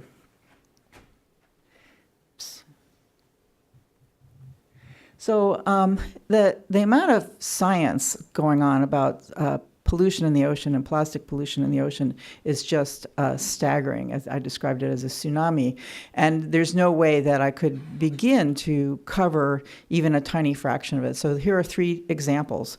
One is documentation of where litter is in the ocean. It's a part of a project called LitterBase, was reported in Nature magazine. On the upper right is an illustration of where the plastic comes from, and the particularly important realization that a lot of the plastic in the ocean actually comes from 10 rivers, most of which are in Southeast Asia. It's very important to know where plastic comes from. It's not that the Atlantic is off the hook, but a lot of it is coming from the Pacific. And then finally, a recent paper showing that plastic pollution actually increases levels of disease on coral reefs. So these are just three examples of what is truly a tsunami of information. And this is, again, a snapshot of some of the aspects of how public awareness is growing. We've already heard about the Blue Planet, the Ocean Plastics Lab, of course, that we'll see on the mall is a really good example of how we are working to increase public awareness. And then just this week, it was announced that a Frenchman is going to be swimming across the Pacific Ocean to raise public awareness about plastic. And that there are many, many such efforts on the local, regional, and global scale, which are definitely starting to have an impact in terms of people's appreciation of plastic. And then we have examples of multiple sectors being engaged. And so here I show a few, which I thought were interesting to share. After the Blue Planet documentary, actually the Queen announced that there will be no more plastic straws and bottles on royal estates. And of course, there's been other things that have been announced as well as in response to that amazing film, which really not only shared the beauty of the ocean, but also gave us a very close-up look in the mirror in terms of what we were doing to it. Just this weekend, as a private citizen, I was in Cuba as the guest of one of the owners of the Iberostar hotel company, hotel chain, and they're eliminating. They have already eliminated or will eliminate this year single-use plastics from their hotels in Europe, and they're working to make that global in a very, very quick time frame. And that's an example of the private sector making a difference. There's on the upper left, you see some skateboards. Those are the product of a couple of entrepreneurial Californians who actually go down to Chile and pay fishermen for discarded fishing nets, which do a huge amount of damage in terms of ghost fishing of living animals long after they're being tracked by fishermen, collect the fishing nets and turn it into, in this case, skateboards. And there are other companies that are doing this as well. For example, the Zoological Society of London has a project called Networks, where in the Philippines they're collecting fishing nets, again, paying local people, so it's an important alternative source of income, and turning that into high-value carpets. And then finally, in terms of the public, I found here, I was actually looking for a different example of a girl that I read about who wrote to the president of a hospital and got him to get rid of all single-use plastics in the food facilities in the hospital chains that he ran. But instead, I came across this one, which is a 10-year-old girl who wins straw phase-out battle in Cairns Council. And there's a huge amount of effort, actually, that's being motivated by people much younger than we are. And I think in the United States in particular, we're seeing an enormous upswell of activism, not only on the environmental front, but also on the political front more broadly, which is very encouraging. After all, this is their planet that they will inherit. And they seem, I think, really, I mean, I'm a child of the Vietnam War, and I have to say this is the first generation where I really feel that young people are committed the way my generation was committed to actually making a difference. So those are just a few examples. And then there are some technical solutions that are emerging. As I say, I don't think they're really there yet, but there is certainly work being done on creating more biocompostable plastics. It's very important not to greenwash this whole concept of compostable. It doesn't really do us any good if they only biodegrade at temperatures of 500 degrees over hundreds of years. We really need truly degradable plastics. Work is being done. And then here's a technology for actually collecting plastic once it's in the stream, which has been employed in Baltimore. It's a renewable energy powered boat that sucks up plastic on the surface. And I think these efforts to remove plastic at concentrated sources like harbors are actually potentially quite useful. And then we're starting to get really rigorous documentation of success of our efforts. And here are two examples. One, again, this is not a plastic example, but I think is related to dead zones and more generally nutrient pollution. There's been a real cleanup of the Chesapeake Bay, and this was just published in the Proceedings of the National Academy of Sciences, a very rigorous high-end journal, showing how decades of work to remove nutrients from the watershed have actually resulted in the recovery of that ecosystem. And then down below is a really interesting study on seabed, what's on the bottom of the seafloor. And what they found is that although plastic has been increasing in general over the time span of 1992 to 2017, plastic bags are declining on the seafloor. And they attribute that to the institution of the Irish tax on plastic bags, which resulted in an 80% drop in consumption, and other EU efforts. And so here we can see actually on the seafloor scientific evidence that the steps that have been taken legislatively to make a difference in terms of plastic bag consumptions are actually having a positive impact. I think that's really interesting and important. And these successes are being reported outside of just the scientific literature. Those were science papers that only scientists read them. It's really important that they get beyond the scientific community. Here's a recent article about the impact of banning plastic bags in Kenya, which is a really extreme ban. I don't know how many of you are aware of it, but it comes with enormous fines, and people actually smuggle small numbers of plastic bags across the border because it's so expensive to get caught with a plastic bag, and you can't buy them. But this is a story about how actually the reduction in use of single-use plastic bags is actually transforming in a positive way the life of people living in very marginal conditions in the slums of Nairobi. But I have to say that although those reports are happening, we remain largely unaware of the successes we have achieved. We haven't achieved enough successes, but it's amazing how little we know about the successes we have achieved. And this is an example which really makes me pull my hair out, because it was a report on how cleaning up nutrient pollution in Tampa Bay has resulted in the recovery of the environment, including the seagrasses that grow on the floor of Tampa Bay, to 1950s levels. Now, this is a huge success, but I have asked literally hundreds of people if they know about the success. And I mean mostly scientists and people in marine conservation if they know about the success. I even asked an audience of 200 people, of scientists working in the Gulf of Mexico, which was meeting in Tampa Bay, if they knew about the success. And of those 200 people, only 4 people raised their hand. I mean, that's really shocking, because if the scientists who are engaged in marine conservation don't know what's working, it's not surprising that the public doesn't know as well. And so for the public to know and for these stories to stick, I think it's really important that we do much, much better at telling stories. And Craig notwithstanding, who did a great job telling stories in the preceding talk, storytelling does not come naturally to scientists. It's not science speak. It's also not really government speak either. We really need to do a much better job of telling the personal story, how, not just the graphs that show, because a graph is not a story, and a map is not a story. You need to tell people what happened, why it happened, who was involved, what the challenges they faced, how they succeeded. People need to know that in order to be inspired to make a similar journey on their own, and we don't do a very good job of that at all. For those of you who want to know about the elements of storytelling, I highly recommend this book by Randy Olson, Houston, We Have a Narrative, Why Science Needs Story. And that's what we tried to do at the Earth Optimism Summit at the Smithsonian.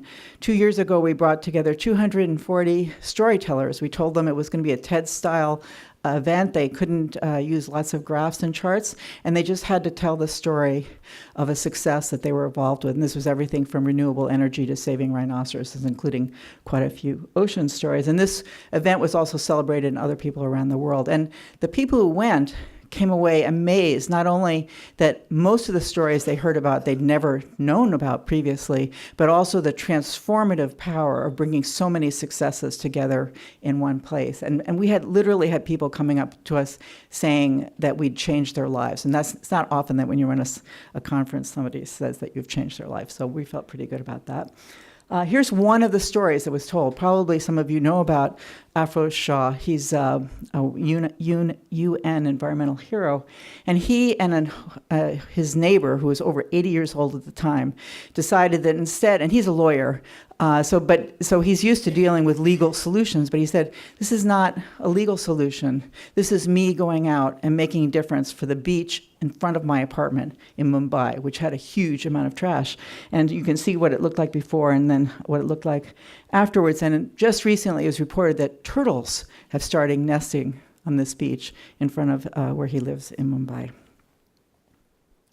You also need to make the story findable. And that's one of the reasons I launched this campaign called #OceanOptimism with several of my colleagues, because we found that these stories were popping up here and there, spending 24 to 48 hours in the news cycle and then vanishing. So by creative use of hashtags, you can actually flag these stories so you can go back and find them. Some of you are feeling depressed about the ocean. I really encourage you to go onto Twitter and search for #OceanOptimism, and you'll find lots of things that are actually working out there that most people don't know about. And there are some other hashtags that are also useful. #EarthOptimism, which we launched for the summit, but also the National Geographic Society has started this amazing campaign for plastics, really wide-ranging.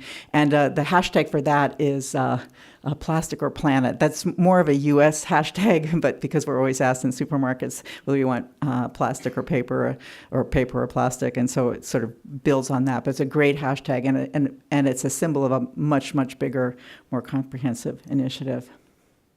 So I'd like to leave with a few quotes that I think are important in terms of motivating people around the world to support their own efforts and also the efforts of their governments.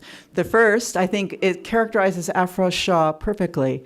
If you think you are too small to make a difference, you haven't spent the night with a mosquito. Most of these successes, including even we think of laws being top down, but really laws come from the bottom up. They come about somebody caring about an issue and fighting for that issue and finally getting government to respond. I mean, everything depends on people feeling that they can make a difference.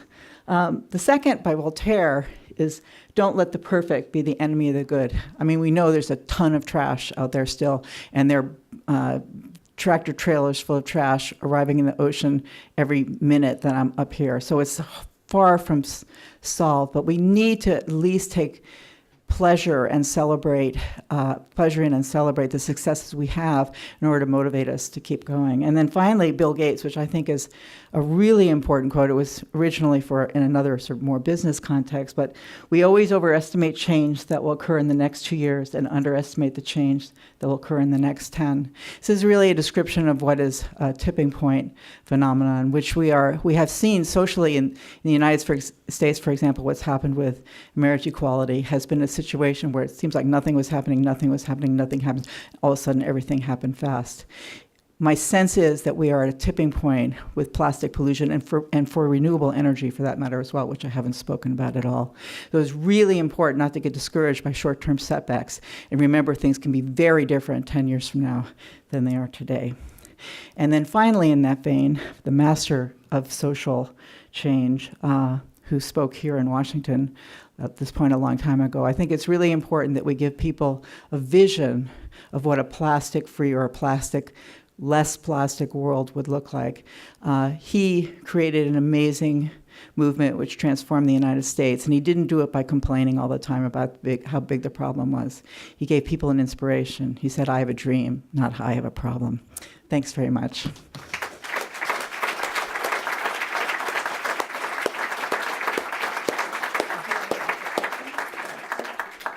I'm happy to answer questions if anyone has any. Great, thank you. Well, thank you very much, Professor Knowlton, for a marvellous keynote speech, which has really inspired and encouraged us, I think. You've also encouraged me to tell a small story, because you said we have to tell stories, and I have to tell a story of something I experienced this week, and it involves somebody here in the audience. I hope she won't be cross that I say it. But you also say that everybody can make a difference, even on a micro scale. 2 nights ago, a group of us went out with the people who are involved in the Ocean Plastics Lab. We were in a bar. I ordered a drink. It was a soft drink. And of course, it came with a straw. And I looked at the straw and I showed it to the colleagues I was with. And I said, oh, look, what a pity. It came with a straw. And Paula Keener of NOAA took it upon herself, in fairness, to go to the manager of the bar and explained to him what we were about and the dangers of plastic, and got him to commit for that evening not to use a straw in any drink unless somebody expressly asked for it. And that is truly somebody making a difference, an individual doing something and making a difference. So, well done, Paula. Well done, Paula. So, on that note, and with the marvellous speech of Professor Knowlton, I would like to draw this part of the proceedings to a close. We'll take a short break where you can grab a coffee or whatever else you need to do, and then we will reconvene here in about 5 minutes for the second part, which is the panel talking about the future.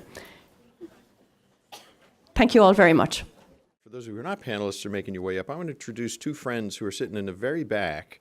And as I have spoken for the U.S. commitment to AORA, I want to recognize Paula Bontempi and Don Rice. Paula from NASA, please stand up. Paula from NASA and Don from the National Science Foundation.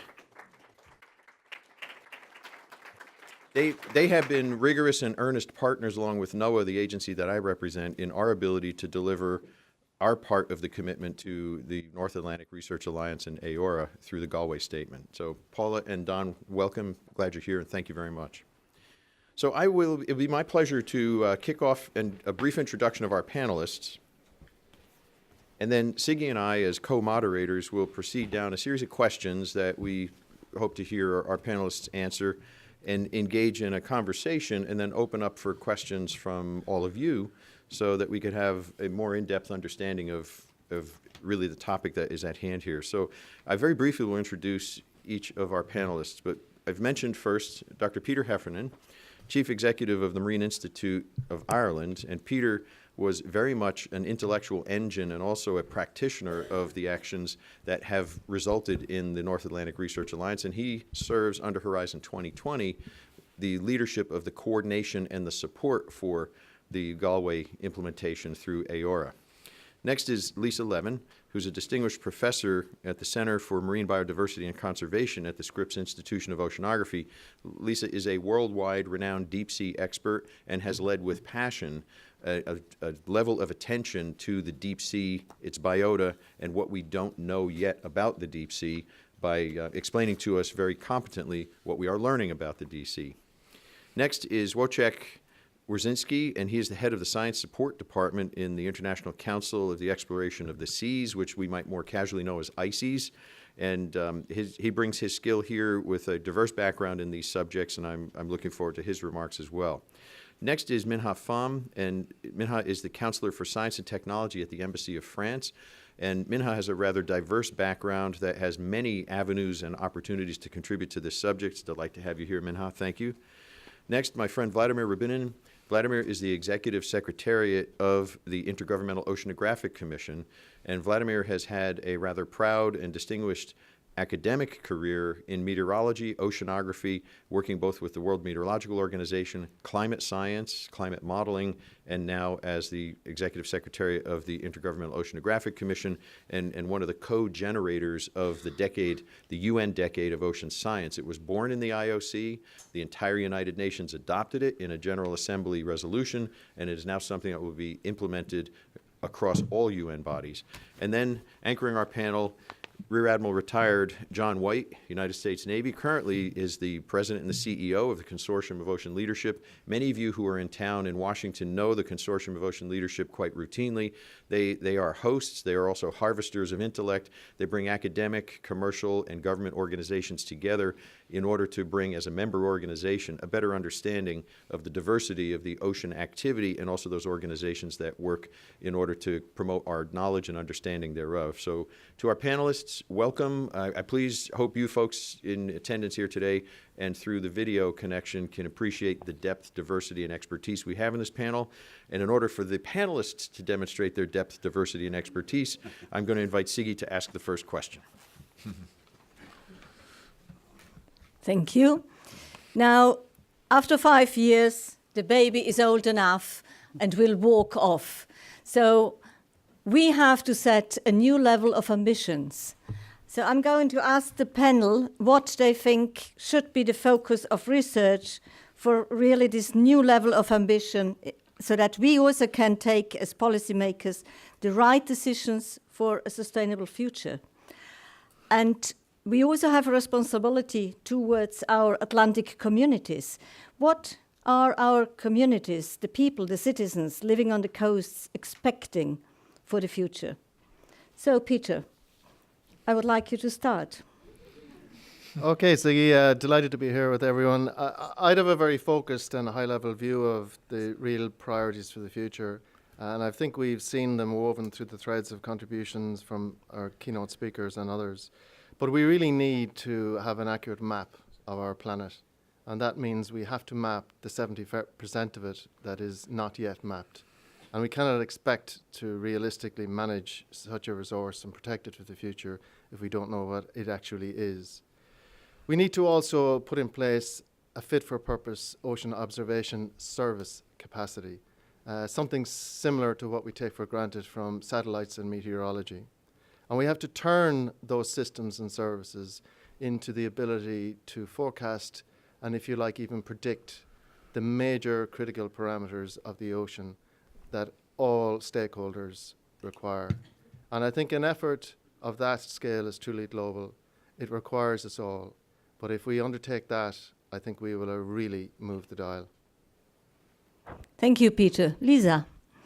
Okay, I would like to draw attention to the deep ocean. Most people don't realize that this covers 50% of our planet and something like 95% of the habitable volume on our planet.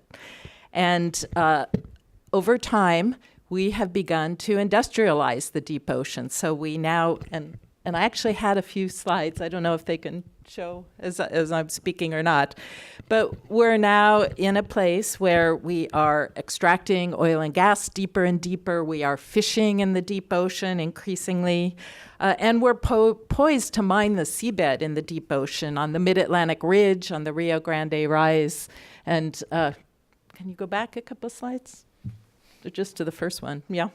And we're now faced with having to manage the deep ocean for all these activities. But what we really don't have is the basic scientific knowledge to take care of the environment and to manage our deep sea ecosystems in the face of these rising exploitation activities. So I believe that we need to be directing our science to answer kinds of questions that will help us take care of or help us plan and manage our ecosystems, questions about connectivity of populations, about the fate and dispersal of suspended sediments that will be raised by some of these activities, fates about the recovery potential of deep sea organisms following disturbance, and very importantly about the overlapping effects of climate change on the deep sea and how that will affect the resilience of our ecosystems. There are many, I could go on, interactions between the bottom and the water and our tuna fisheries. There are so many questions that need to be answered out there. And I think directing science in service of societal needs will be very important. Thank you. Thank you, Lisa. Wojciech? Yes, thank you, Madam Chair. So you're asking about the next level of ambition. So let me start with a little bit of system architecture here. What the society expects from science is to provide applicable solutions to solve problems. Now, then what the society expects from policies to reflect those solutions in legislation. Therefore, it is crucial for empowered authorities to follow up on research results and implement regulations accordingly. It's not easy, fair enough. Introducing sustainability to growth may mean, but does not mean, have to mean, slower business development or altered growth paths, rather. It comes with strings attached, but at the same time, it provides a means for a more inclusive, more informed, and more conscious development. So what the science provides policy are trade-offs, all right, different development, business development options, and what the effects will be. And as example here, because I am proud to serve as the lead support for the Atlantic Ocean Research Alliance Aquaculture Trilateral Working Group. So a brief example from Atlantic mariculture. So while efforts to incorporate sustainability into fisheries is well underway now, scientists are just starting to explore what an ecosystem-based approach to aquaculture would look like. And that sustainable and comprehensive approach needs to recognize the three ecologic, social, and economic dimensions, interactions among the affected stakeholders, and it also seeks to optimize the benefits among a diverse set of societal goals. So there are trade-offs. Clearly, there are those different levels of scientific sustainability analysis that bring complication to its results, but it also brings the need for interdisciplinarity. So concluding here, the next level of ambition, to me, it is different for science and for policy. For science, marine science especially, it is interdisciplinarity indeed. It is recognizing the three ecological, social, and economic dimensions of sustainability. It's some will tell you that interdisciplinarity means that scientists take a complicated problem, they split it apart, and then they have expert groups working on individual sections. Now, the more they work on one section, the less they understand the other. I will leave it there, but for policy, the next level of ambition is to work together internationally on transboundary marine issues and to trust science, all right? To trust that science that we're talking about here, that is international, that is unbiased, and then that is big business influence free, and based on that to make ocean governance decisions that will truly affect future generations. Thank you. That's my turn. Vladimir. Thank you. Is the mic working? Yes. Thank you. I was thrilled by the lecture by Nancy Knowlton and also by the quote of Bill Gates. And the statement was, if you remember, that we overestimate what can be done in 2 years and underestimate what can be done in 10 years. I think this directly brings us to the decade of ocean science for sustainable development. And let me just start, but I would like to conclude with something that let it be the truth. It will be really impressed, and we would underestimate what we're going to do in 10 years. We have to do a lot. So the decade of ocean science for sustainable development has basically three ideas: to research, to protect, and to use the ocean. So what we need where we need to focus the research.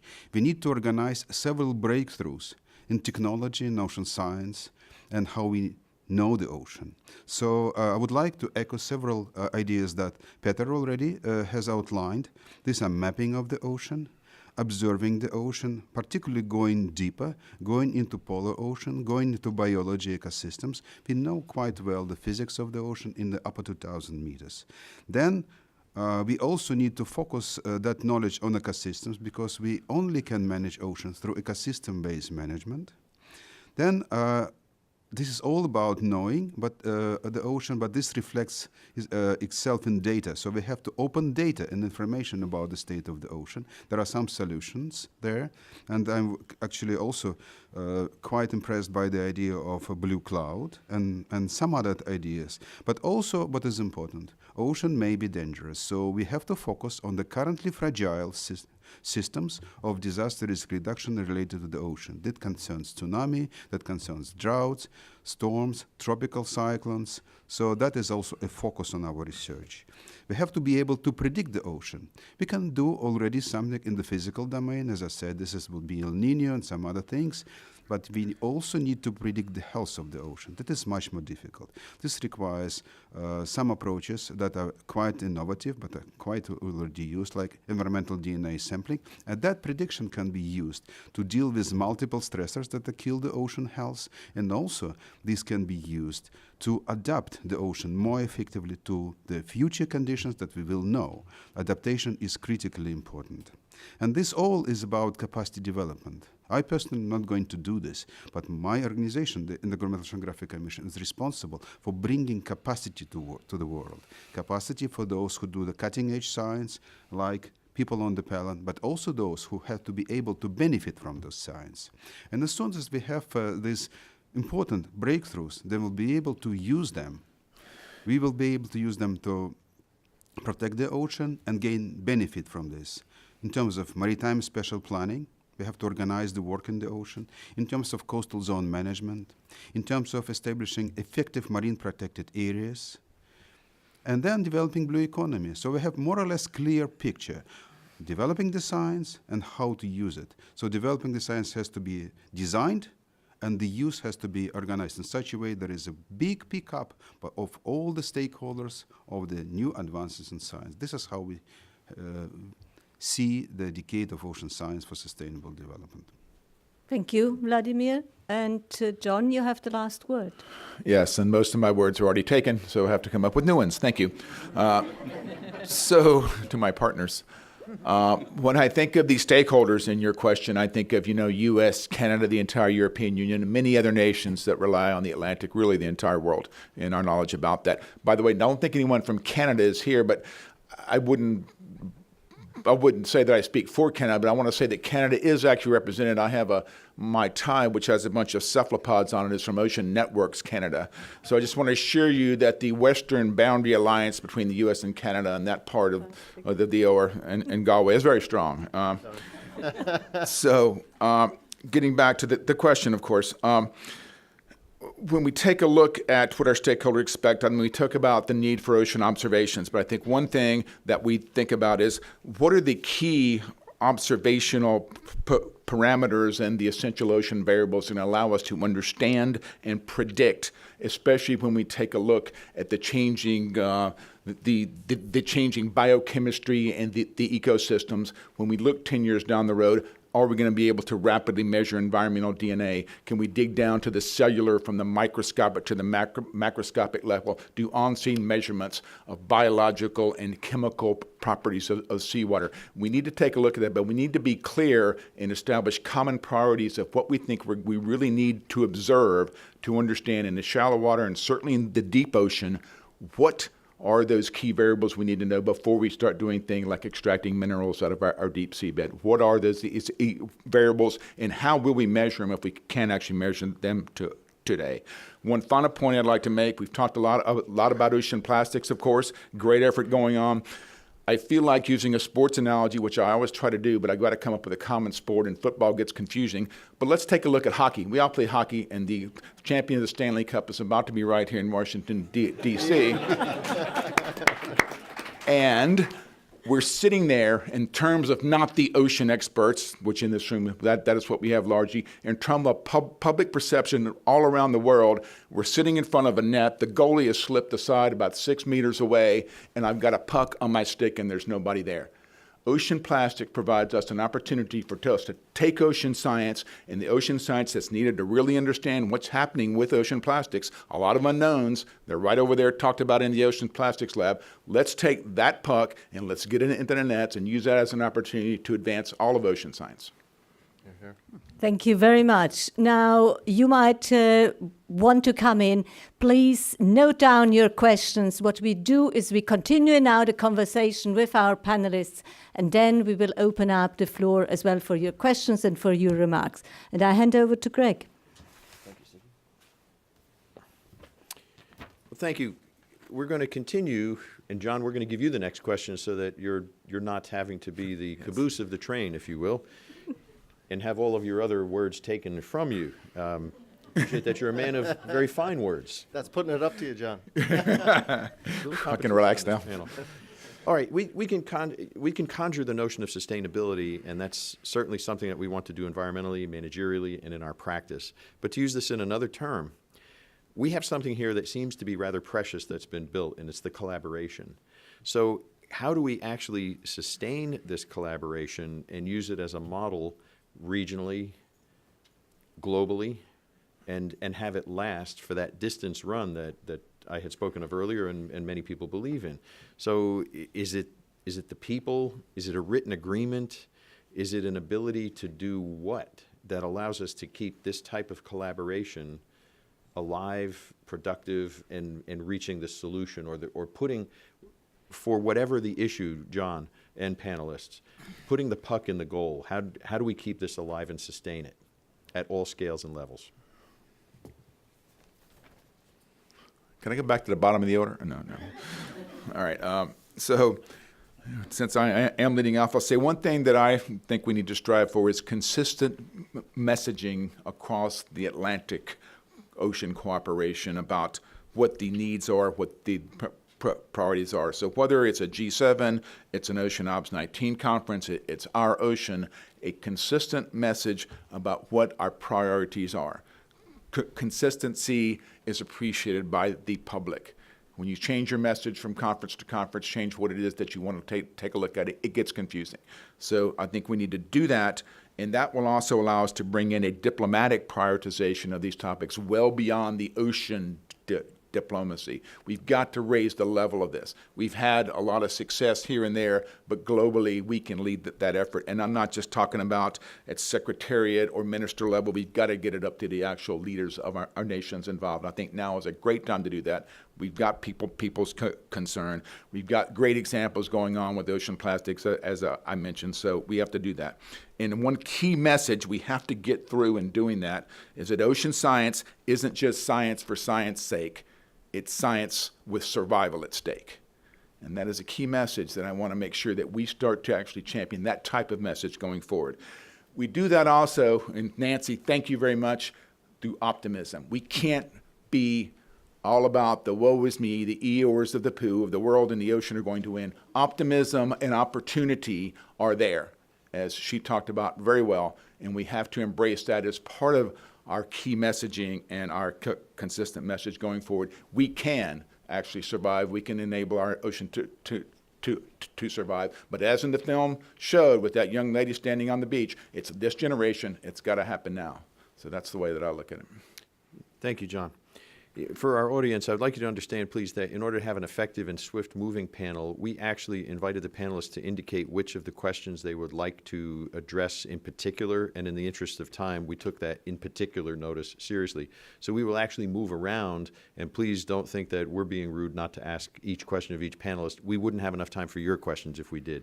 So next up, I'd like to ask Minha if she would care to address this question. Okay, thank you. So here in my capacity of Counselor for Science, I'm representing the main research institution, French research institution, which are involved in ocean research. So I just want to mention, and I guess that most of you know them, Ifremer, which designs and implements tools of observation, experimentation, and monitoring, and manages oceanographic databases. I would like also to mention CNES, which is the French governmental space agency, which is in charge of satellite observation of the oceans. CNRS, of course, which is the largest governmental research organization in France, and especially its National Institute for Earth Sciences and Astronomy. And last but not least, IRD, which is a French multidisciplinary research institution which conducts research on ocean climate change nexus. So with that, I would like to mention that these research institutions have a range of cooperation with many of the American or Canadian research institutions like NOAA, NASA, and many other universities here. So I will not list the give you the long list of agreements, but this part, for me, is, although it's institutional agreements, it's really scientist-to-scientist type of connections. And this is very reliable in terms of sustainability. When it's a bottom-up type of relation, I'm very confident in the fact that the scientists know each other and wish to go on working together. On the other end, as a member of the diplomatic French network, we also have the, let's say, science diplomacy approach. And I would like to just mention one program that we have been launching first in the path to COP21. And the name of this program was French American, and CAN is for Canada, Climate Talks. And it brought together scientists, stakeholders, entrepreneurs, NGOs, etc., to talk about climate at large. And then after COP21, to keep this political momentum, we decided to focus more on oceans. And just to let you know, we have brought together 2 workshops, 2 conferences. One was in 2017 and the other in 2018. The first one was on marine area protection and also maritime heritage. I think this is also a very important issue. And the second one this year was about sargassum, and we all know that this is a big problem in the Atlantic Sea and the Caribbean island. And from these conferences, several projects are raising, and we are very confident that these projects will go on, and we will do our best to support these projects. Thank you, Minha. I also want to acknowledge your extensive science background and how it has blended so well as your career has progressed into diplomacy. I'm not a true diplomat. Thank you. Thank you. But some would say that science is the best tool of diplomacy. Lisa, if you would, please. Okay, I'm the nerdy scientist here. And I'm going to take Nancy's cue and just tell a story that I actually wasn't going to tell. But I want to talk about the power of science networks. And I represent two, the Deep Ocean Stewardship Initiative and the Deep Ocean Observing Strategy. And these have truly brought scientists who study that deep half of the planet together as a community. But my nerdy story is that I was on sabbatical in Namibia in 2011, working with the Fisheries Ministry, studying low oxygen zones, my area of specialty, when one day they discovered that the Minerals Ministry in Namibia had leased out their prime fishing grounds for phosphate mining. Now, Namibia has, and these were in deep water, Namibia has 0 deep sea biologists. They had 0 environmental policy experts who were able to handle anything subtidal. They had no expertise, and it was total chaos, and nobody knew what to do. So anyway, I came back, got some money from a foundation, held a 24-person workshop in Mexico City, bringing together economists, policy experts, natural scientists, the kinds of people who could solve a problem like Namibia had, but for the whole to plan a deep ocean stewardship initiative. And today it has 600 members, 40 countries, 11 working groups. It was all really from that one sabbatical experience. So it really matters what happens to us. So I probably used my 3 minutes on that, but what I want to say is the power of these networks is incredible, because over the years I've come to learn how much science is needed to manage the ocean, the international ocean, and that there are agencies like the UNFCCC and IPCC that need our science. The FAO needs our science. The International Seabed Authority needs our science. The International Maritime Organization. I can go on. And there's so few vehicles that get the scientists engaged and get the science to the agencies. And these two networks that I just told you have been incredibly powerful in directing science and towards science policy, what we've been hearing as science diplomacy. So I guess I'll stop there. But I do think that this is one way forward. And we have a lot of Atlantic science involved, and getting the voice of the Atlantic into the biodiversity negotiations and all the things happening in the decade is very important. Lisa, thank you. Peter, your thoughts, please. Greg, if there's time at the end, I'll come back and tell an anecdote as to how it was possible to judge alignment of stars, because truly, I think initiatives of this to go to the next level and to orchestrate a federation of global effort to do the right thing now is where we're at. And I truly believe that we are in a unique moment in history where within the next decade it is possible to make the greatest advances in our knowledge of the ocean ever achieved in the history of this planet and mankind. And the alignment is, well, if you just look at it, the one issue that has grabbed every citizen around the globe's attention is plastic. It's been the magic moment, the it, as somebody described it earlier. And initiatives like Mark's globally viewed TV program. I've 25 years plus experience, I'm nearly as old as Craig, in trying to get governments to do the right thing. And I have a good track record of never having a government unhappy with giving me more money to put into science and infrastructure. Even during the crisis, as Craig alluded critically there, Ireland had started something which was very unique in our history, the largest civilian seabed mapping project on the planet. And I'll tell you, even with the Troika at our door, the government did not give up on that project. There was such a pride in the visualization of 10 times our landmass. And if you know anything about our history, for 800 years we were fighting over a lot of acres above the ocean. In the last decade, we have expanded the size of our nation through the application of knowledge on seabed mapping without conflict, without any conflict, just the power of knowledge. So we now stand at a moment in history where it is possible to federate. You look at what is happening, the G7 and the initiatives of Germany and the fantastic leadership to put oceans issues on a recurring agenda basis on the G7, the plastics communicating like never before to a global audience. But the federation is not just across Canada, the EU and the US, it's the local and the global, the citizenry. And the plastics is something that connect with them and make them realize that every single purchase they can make around a plastic, every single use of a plastic, and every single choice they make, they have the power to make that and influence.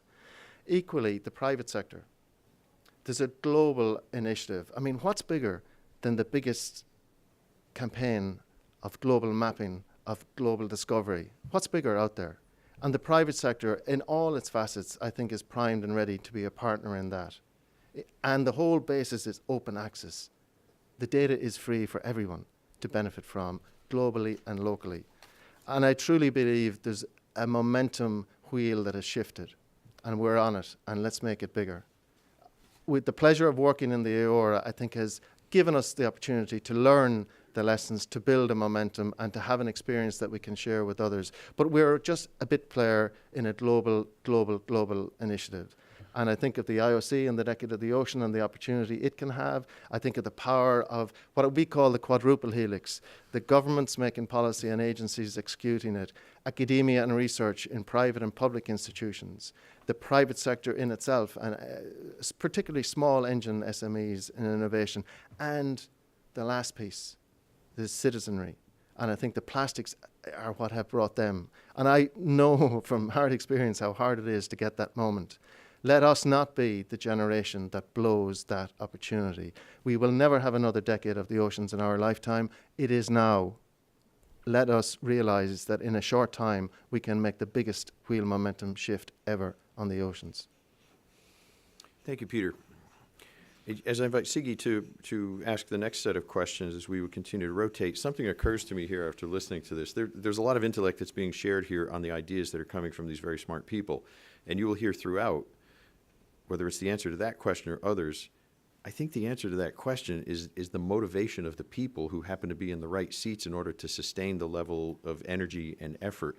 I think you heard that from each of our panelists, even just thus far in the conversation. So I've got my answer to how do we sustain this. We have to have the right people. What Lisa took upon herself to go ahead and pursue with a simple, obvious, to her, an obviously defined need. John, the passion that you put into sustaining a message and reaching the people correctly and positively. I think between Minna and also Peter, you got to have the right people in the right positions. That's a lesson to me as we pick our successors. We may not be here for the conclusion, but we need to make sure that good people are. Siggy, floor is yours. Yeah. So thank you, Lisa, actually, for mentioning the example of Namibia. I also wanted to inform you that we are looking at the Atlantic as a whole system. We are not only putting geographical boundaries. While we successfully work on the North Atlantic, we have also engaged and signed an agreement last July with Brazil and South Africa. And Brazil and South Africa, on their side, they have developed with their bordering countries, with Namibia, Angola, Argentina, and Uruguay, a science plan for the South Atlantic, which will also now really feed into all our work. And I really wanted to put this in because it is important. We have one ocean, we have one Atlantic, and we have now this sense of urgency. We heard that in the next 10 years, the film showed it as well, that is where we want to define ourselves. So we want to be called the generation who ensures sustainability. Now I'm going to ask Peter again. No, now I start with Wojciech. So how can we really ensure, by working together, that we will make it happen, that we are be called the generation of sustainability? Thank you, Siggy. So, well, to be one I guess, distant day from now called the generation of sustainability, we need action, and especially on national level. I mean, sustainability has been clearly defined on this planet in the UN 2030 agenda and has been agreed upon internationally since 2015. But what I'm saying is there is a difference between knowing the way and walking the way, okay? So in our case, in marine sciences, looking at the UN 2030, down through SDG 14 and its targets, it is important that we look at individual challenges and think of how to approach them on a macro regional scale. That means the North Atlantic in this case. And this includes marine pollution reduction. It includes implementation of science-based fisheries and aquaculture management plans. It includes conservation of coastal and marine areas. So countries bordering one ecosystem should accept and adopt common approaches to implement, monitor, and report on global targets. Therefore, working together on transboundary marine issues is so important, and reflecting those solutions in national legislation, because SDGs are not directly legally binding. All right, in the North Atlantic, we're having quite numerous protocols and agreements to make things happen, but sometimes implementation and at national level is a bit lagging behind, and that's due to the lack of political will. Regionally, in the North Atlantic, again, we're having regional sea organizations. Quite many of them have already reflected the global goals in their regional strategies. Why haven't they done so? In order to support their member countries to implement and report on these targets. So, I mean, that's the framework, all right? There is scientific support as well. There is AORA, but, I mean, there are different other mechanisms that support these processes, like the working groups of the International Council for the Exploration of the Sea, for instance. Which brings me to, by the way, the invite of this meeting calls to celebrate 5th anniversary of Transatlantic Marine Science Cooperation. Happy birthday, AORA! But there are other processes ongoing, and under the ICES, for instance, that marine science cooperation has been ongoing for over 100+ years from now. So EU, European countries, North America, both US and Canada. There are also Global Environment Facility, large marine ecosystem projects. All these provide support for these processes. So there is framework. There is scientific support. The ball is now in the hands of national regulators and ourselves, individuals, to be one day hopefully called the generation of sustainability. Thank you. Peter. Mobilizing the willing. I think there's a window of opportunity if we can storytell like never before. If we can make it an open house, not only open data, but open for those. And I was saying at home when we're trying to work across agencies in Ireland, I said, please come to the table. There's nothing on the table. It's what you bring to the table that will be on the table together. And that and open data access create what we call a level playing field. And then we can, what has been wonderful across the Atlantic Initiative is a fresh look at the major challenges, and it's amazingly quick how they were coalesced around a few core mission areas. And they are, I think, moving the really critical issues. Federate that, look for partnerships, build partnerships. I think that's the way to go to the next level.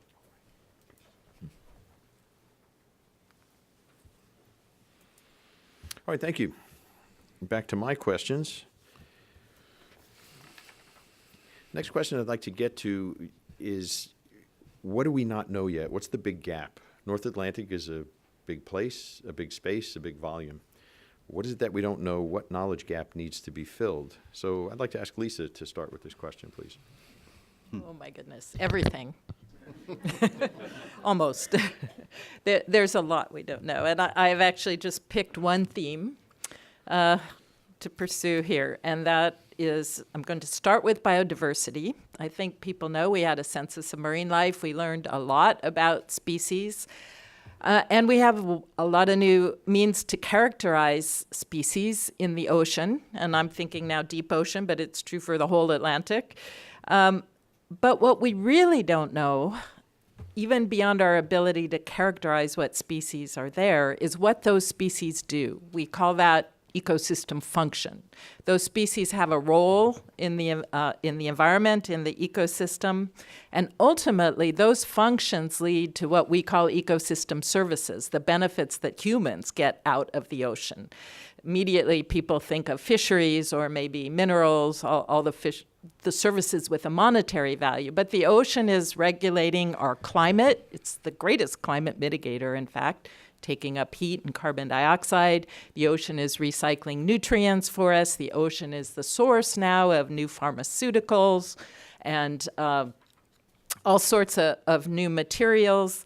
And we're faced with an ocean where we have not described most of the species that are down there. And for the ones we have described, most of them, we don't know what they do.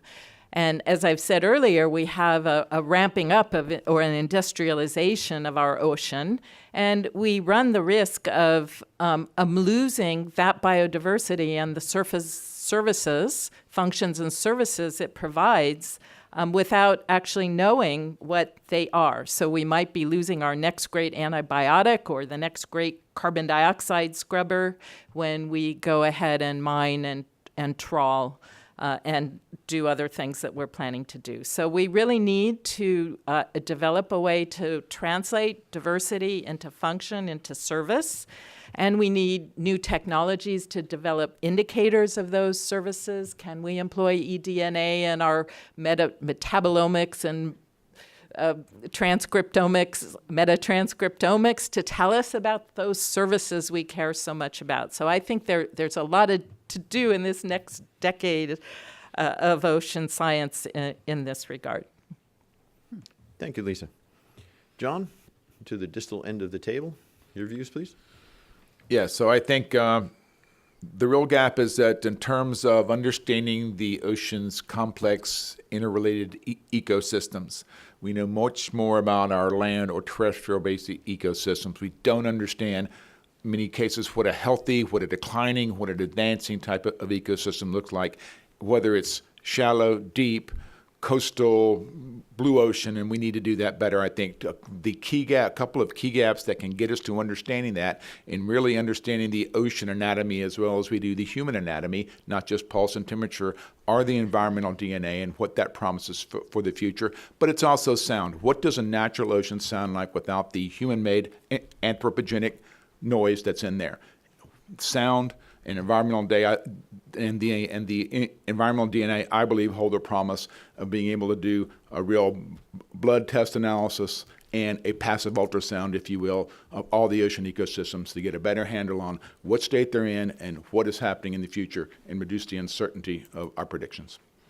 Thank you, John. Certainly a technology that's moving fastly forward and certainly can be very revealing. You and Lisa both having mentioned that. Yep. Vladimir, we invite your comment. Thank you, Craig. I'll try to answer this question as a former scientist. Now I'm a bureaucrat. But every scientist needs a boundary condition. So I would like to understand the question and say we are not knowing. It means that either we are not measuring enough, not knowing quantitatively, or we just don't understand that. And there are two big differences between that, as we say. So when it comes to knowing in terms of measuring, I would like to stick still to the issue that we don't know the ocean depths well enough. And there are many other things that we just don't measure enough, particularly Arctic, particularly deep ocean, particular biology, and things like this. So we need to know some things quantitatively. When it comes to understanding, I would just, I don't know if it will resonate with everyone, but I will give you a list of examples that would just resonate with me. But I'm a physical oceanographer, but I'm now excited about biological issues. So basically we don't know how most of the deep ocean ecosystem function, what are they made of even. Then how predictable, the issue of predictability is fundamental problem of climate science, but we don't yet apply it to the issue of ocean health. How predictable is ocean health? There may be some fundamental issues related to this. Well, if we try to do something using, for example, like John said, environmental DNA approach, is it the approach informing our adaptation actions? Is it possible to use DNA approach to modify the ecosystems of corals without doing genetic modification? Probably yes, but we don't know how. So there are some other quite, I think this decade, and we are still able, I think, to come up with discoveries in ocean science. But there are some things that everyone more or less knows, but we don't know why it is happening. Sea level rise is the fastest in the western part of Pacific. Why it is happening? Because of an anomaly of wind. But what's the reason for that anomaly of wind? If it's going to finish, to exist, then there will be a huge change in that region. We don't know how to predict that. We cannot even explain this. Well, we have, I think, in the near future, a perspective or discovery of how big is the biomass that is changing in the twilight zone. That is also a very important scientifically, practically thing. When it comes to Atlantic, we don't know exactly the reasons for multi-Atlantic decadal oscillation. This can be explained, like El Nino was explained. I would also say that Russians are behind you, always. So, you know, we don't know what is happening in Atlantic because of the change in the Siberian rivers runoff. And this is going to lead to some anomalies in the Arctic Ocean, and this may also affect Atlantic, up to the southern part of Atlantic and globally. So Russians are everywhere. Like when John was speaking about national capitals becoming, Russians are also behind it, Savechkin. So basically, you know, there are many things on which we depend, really crucially in the science. We don't know this. So it's not, the decade is not about only kind of technological breakthroughs. There might be some really strong intellectual challenges, quite exciting. Vladimir, more than a bureaucrat, certainly a knowledgeable and esteemed scientist. Thank you. There's another voice that I want to add to this conversation, and if I could embarrass and ask David Miller from Fugro, if you could share a sense of the way you, and not trying to put too much weight on you, David, and we're going to actually pull someone up out of the audience, but how would you answer this question? Where are the gaps? And if you could, just in a similar amount of time that the panelists are taking each for these questions, what's the role of industry to help us bounce these back and push those gaps back? So could we perhaps give David a microphone, please? Or two.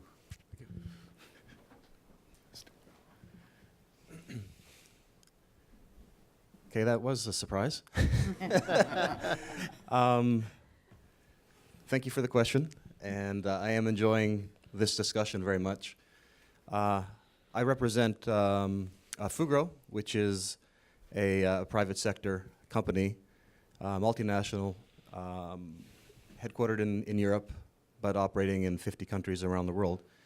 And I would say, going back to 2 years ago at the Forum for Future Ocean Floor Mapping, I was actually on a panel with Craig and Peter, and I was inspired and motivated by that forum, and left and had some discussions with my company with regards to how we could start contributing, and this Forum for Future Ocean Floor Mapping was in the context of obviously seabed mapping.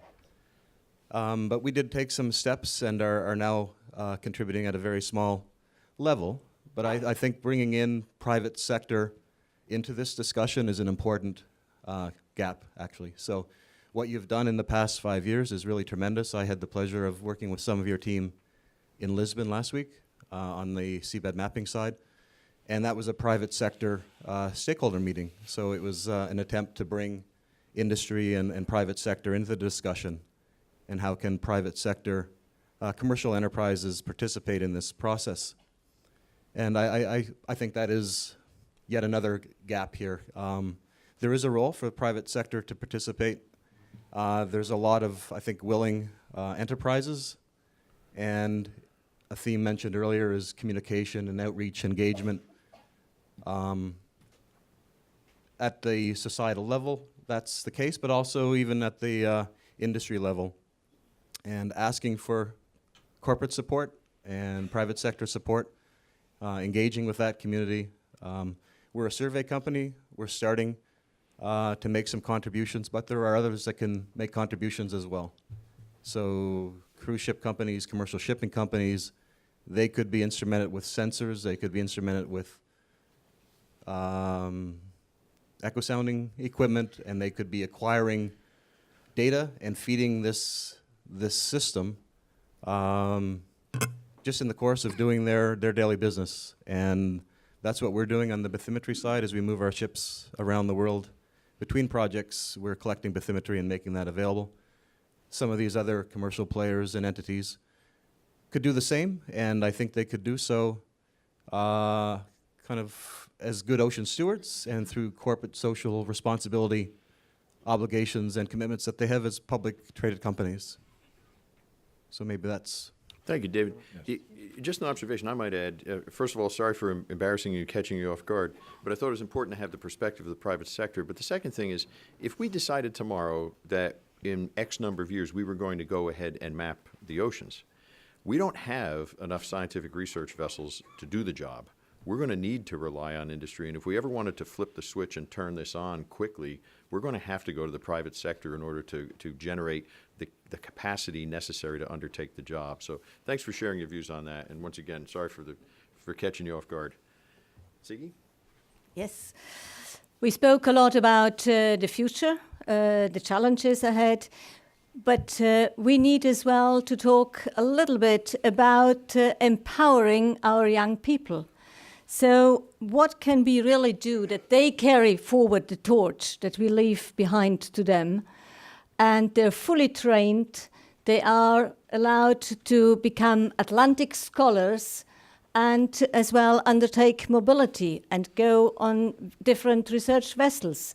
So I'm going to ask Minna to answer this question. Okay, thank you, Siggy. Yeah, we are very much concerned by the future and the mobility of young scientists.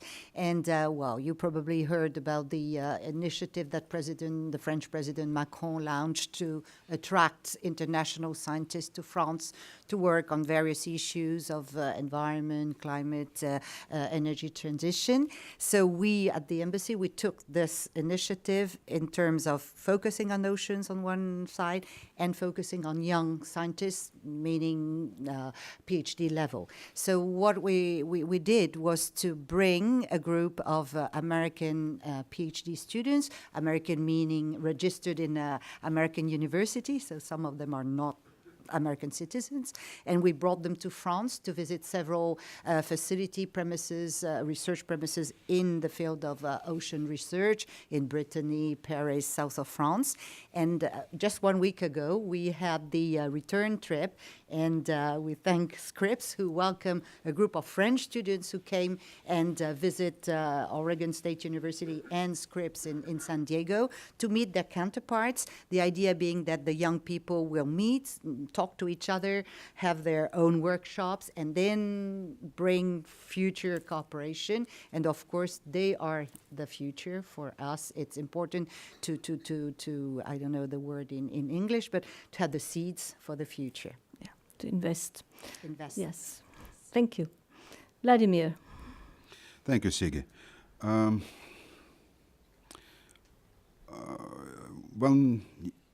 When we think about young people, and this is, I think, one of the key messages that we have to think about the ocean and the new generations. And sustainability is about keeping this earth livable for new generations. So we need to have educated people. And, you know, my impression is that in terms of fundamental sciences, the level of education in many parts of the world is decreasing. So we have to keep that. So, but when it comes to training, we already have some arrangements that can be shared. This will be probably unknown to many of you, and which is very sad for me. We have so-called Ocean Teacher Global Academy. This is a set of centers working in different languages that are fed from the one headquarters of IUC, of UNESCO, and we spread the knowledge, and we train a lot of people around the world. So basically what we would like to do, we would like to share this capacity that we have with everyone. Then we just multiply the result. Mobility of students is really important. And actually, a couple of years ago, I was trying to discuss with Asian universities a scheme of sharing credits in oceanographic disciplines. It happened to be very difficult. But if we make sure that people can follow certain paths of knowledge and that can be get optimally in different universities and get credits for this and then defend the degrees, I think it will be a big step forward. So my impression is that it is possible to find solutions that are international and basically bring education about the ocean on the high level. I can tell you about the scale of this. You know, I was giving a lecture at China Ocean University in Qingdao in 2015.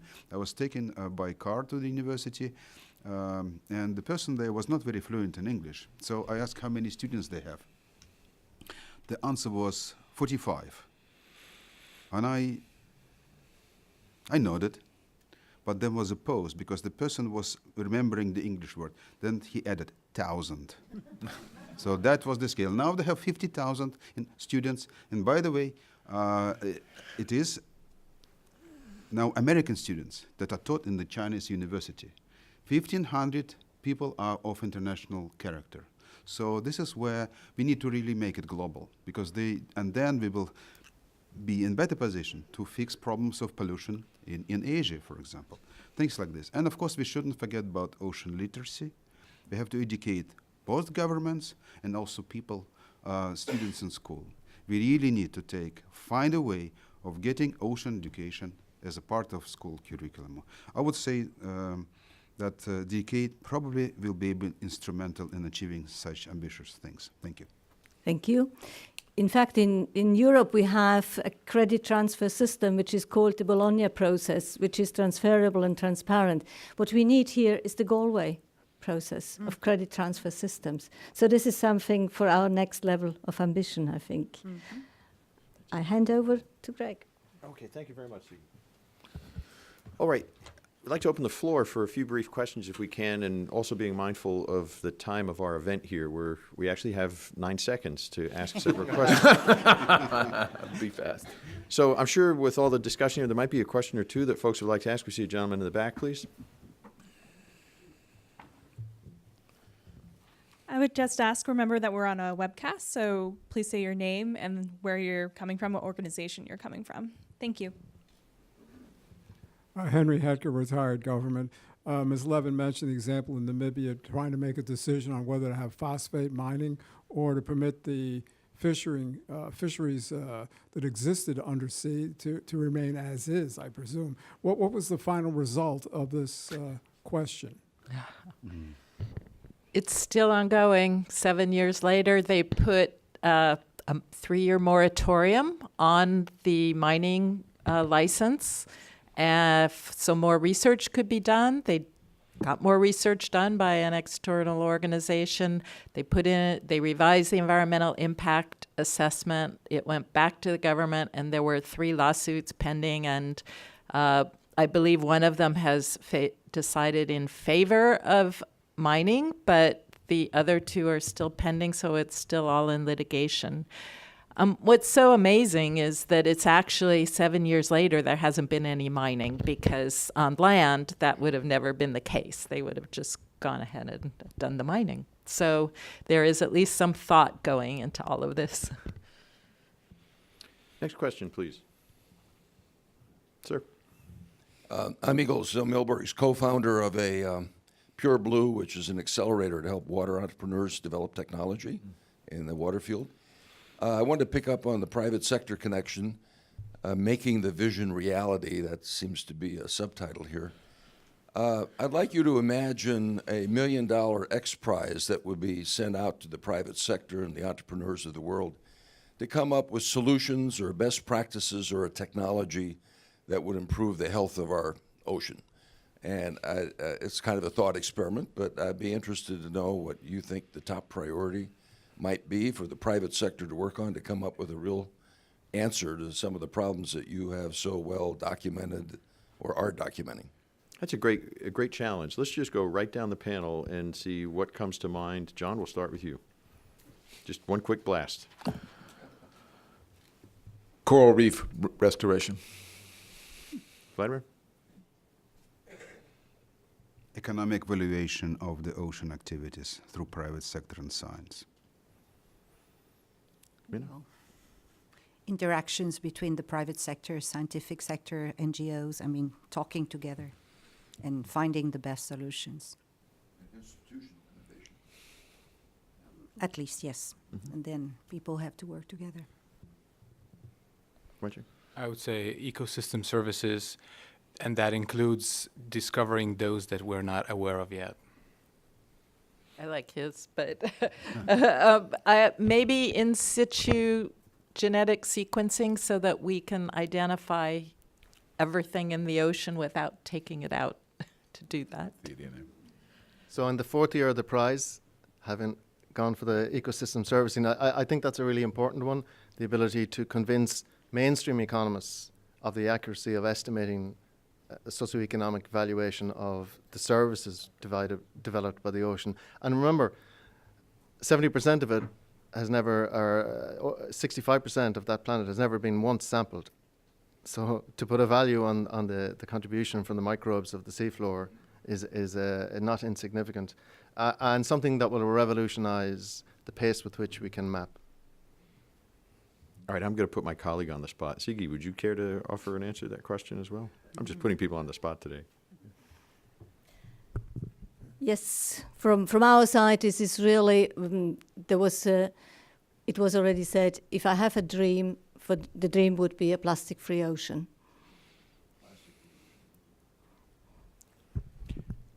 Another question? My name's Catherine Liljestrand. I'm an intern in the international section of the General Counsel at NOAA right now. And you guys spoke to young people, young scientists, and how to get them into the field. And do you have any suggestions for young people who are going into the policy or law side of this? Any views? Correct. You. I'm asking the question to you. As co-chair. Well, you got me. You got me.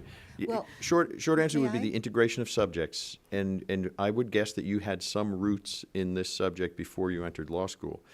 If you look at the confluence of subjects that are coming together in order to make something successful, like the UN Decade of Ocean Science, like the Galway, like social solutions for science-defined problems and science-driven solutions, integrate subjects, enrich yourself in a diversity of courses and subject matter areas.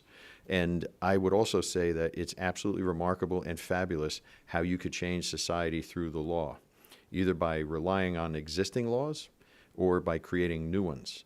And I believe firmly in the strength of the law. So I appreciate the fact that we have at least 2 law students in here with us. We probably have other students of various science subjects, but there's a lot of power in the law. Any panelists? Yeah, well, just I come to my mind a program that AAAS is launching about science and technology fellowships, where I think maybe some people are aware, of course, here. And I feel that it's very good to have exchanges between the two worlds, where we have scientists going into decision-making institution and also bring their knowledge, the scientific knowledge, to politicians or stakeholders. We also have in our embassies people like Rafael, who is here, who have a double track in science and in policy. And this is very useful for young people to have both sides. I mean, the very technical part of the knowledge, but also an open view on what is the impact of what we're doing as scientists and what would be the impact on the society. I know, John, go ahead. Oh, I'm sorry, Vladimir. John, if you wouldn't mind. I will defer to the person who provided the best player on the Washington Capitals. Go ahead. Thank you, John, but I hope you will then pick up from me and score the goal. You know, ocean science is not mandatory in the sense of legal obligation to conduct it. Yet, the world requires the science to survive. I think this is really bad. So what is happening now in United Nations, there is the development of new legally binding regime for conservation of biodiversity beyond areas of natural jurisdiction. It is something that is totally based on scientific discovery, but yet it is approached as a matter of international negotiations. Countries are still trying to take advantage of this. So this is, I think, a huge dilemma. And my impression is that in the future we need to make ocean science kind of mandatory, so there will be investment, and then there will be return on this investment in terms of sustainability. I think it's really a fundamental issue of international law. I have sort of one that's out of the blue, pardon the pun, and that is one of my best friends from 6th grade through high school is now a very successful patent lawyer for pharmaceuticals. Patent lawyers for blue technology and a growing ocean technology, I think there's huge opportunity out there that we don't think about a lot. That's a niche if you want to grow technology, but you want to protect your innovation and the entrepreneurship. Patent lawyers are critical. Don't forget that. All right, thank you. I'm looking at the clock. We're a little bit over, and we still have one more speaker who's going to give us a wrap-up on the entire morning here. So I would like to ask you to join me in thanking our panelists. Very much quite a powerhouse here and some great thoughts exchanged. Thank you all very much.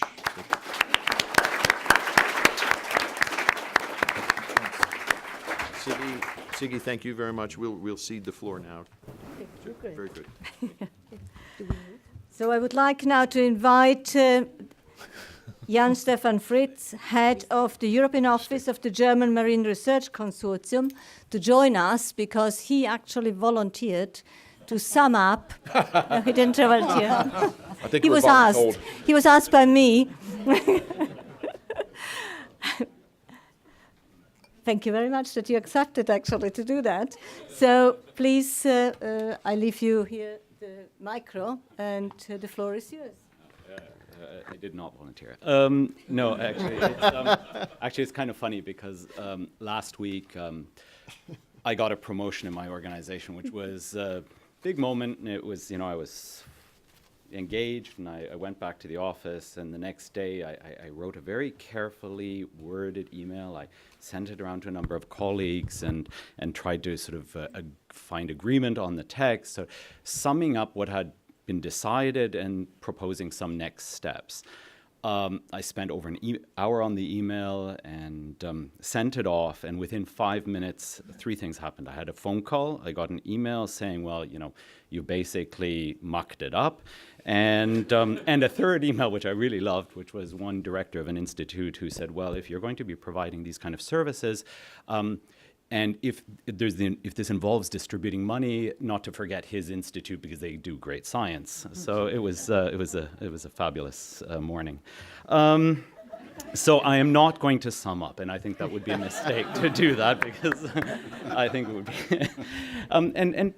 I think that's the important part, is because summing up would mean putting one message to it. And I think Craig said this morning. Don't try to put one umbrella over everything. So we have achieved a lot. We've talked about Aurora. We've talked about the Ocean Decade. Sorry, I just didn't want to yell into it. So we've talked about the Ocean Decade that's coming up, and we've talked about Aurora. But I think there's a couple of things we need to remember. These are, at the end of the day, structures, they're institutions, they're processes which we are deeply wedded to. Many of us, we work with, we are committed to promoting this decade. But they are not what everything is about. They are not a product. They are not going to, knock people off their socks. They are a means to an end.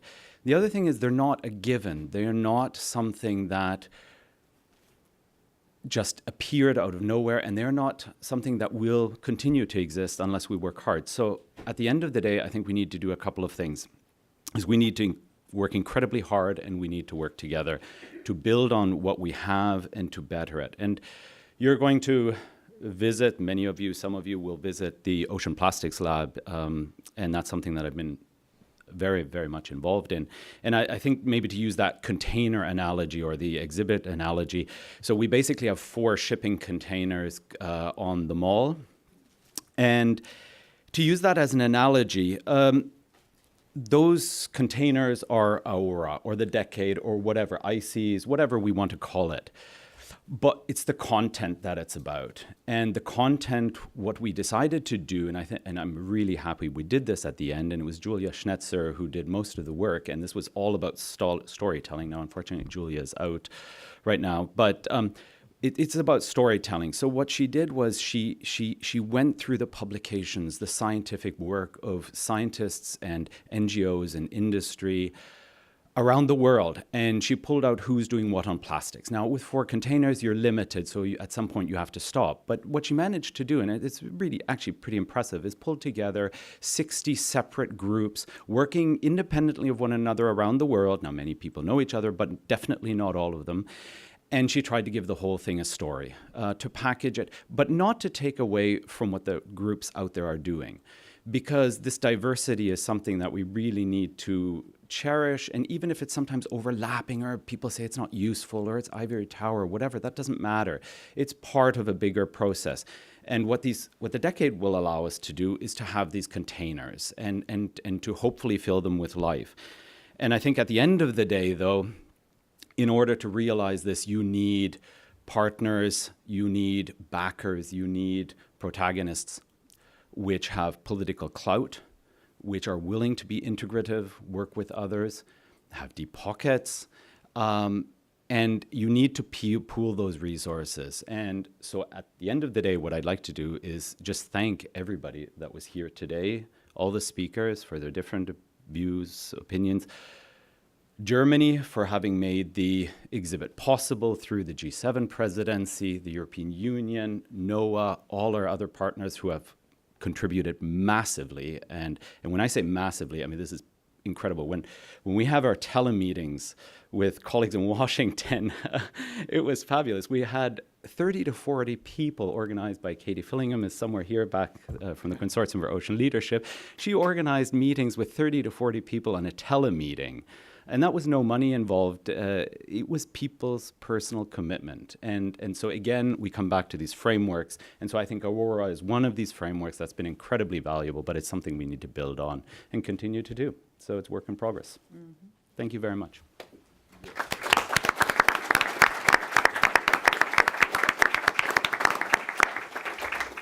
Thank you very much.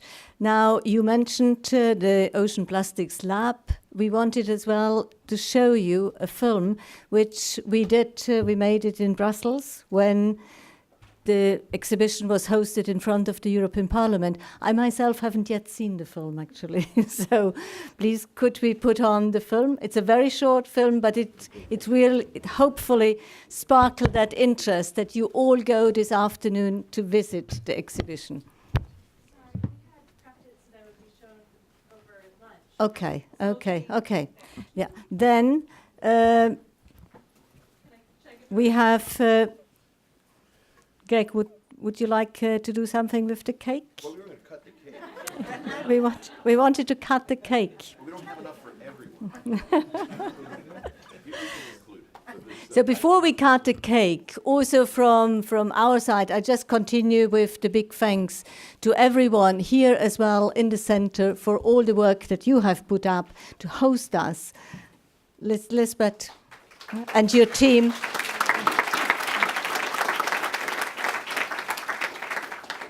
My own colleagues, Mary, here in the delegation, but also the colleagues back in my office in Brussels who follow us now with web streaming, and all the colleagues here in the United States, and as well the colleagues in Europe, so particularly the colleagues from Germany, Volker and your team, and Stefan, and the member states. And I have a very, very bad memory for names, so I'm not going to list all the organization. But this has been just a showcase on how we work across the Atlantic.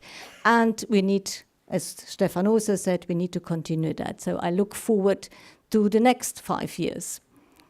Thank you.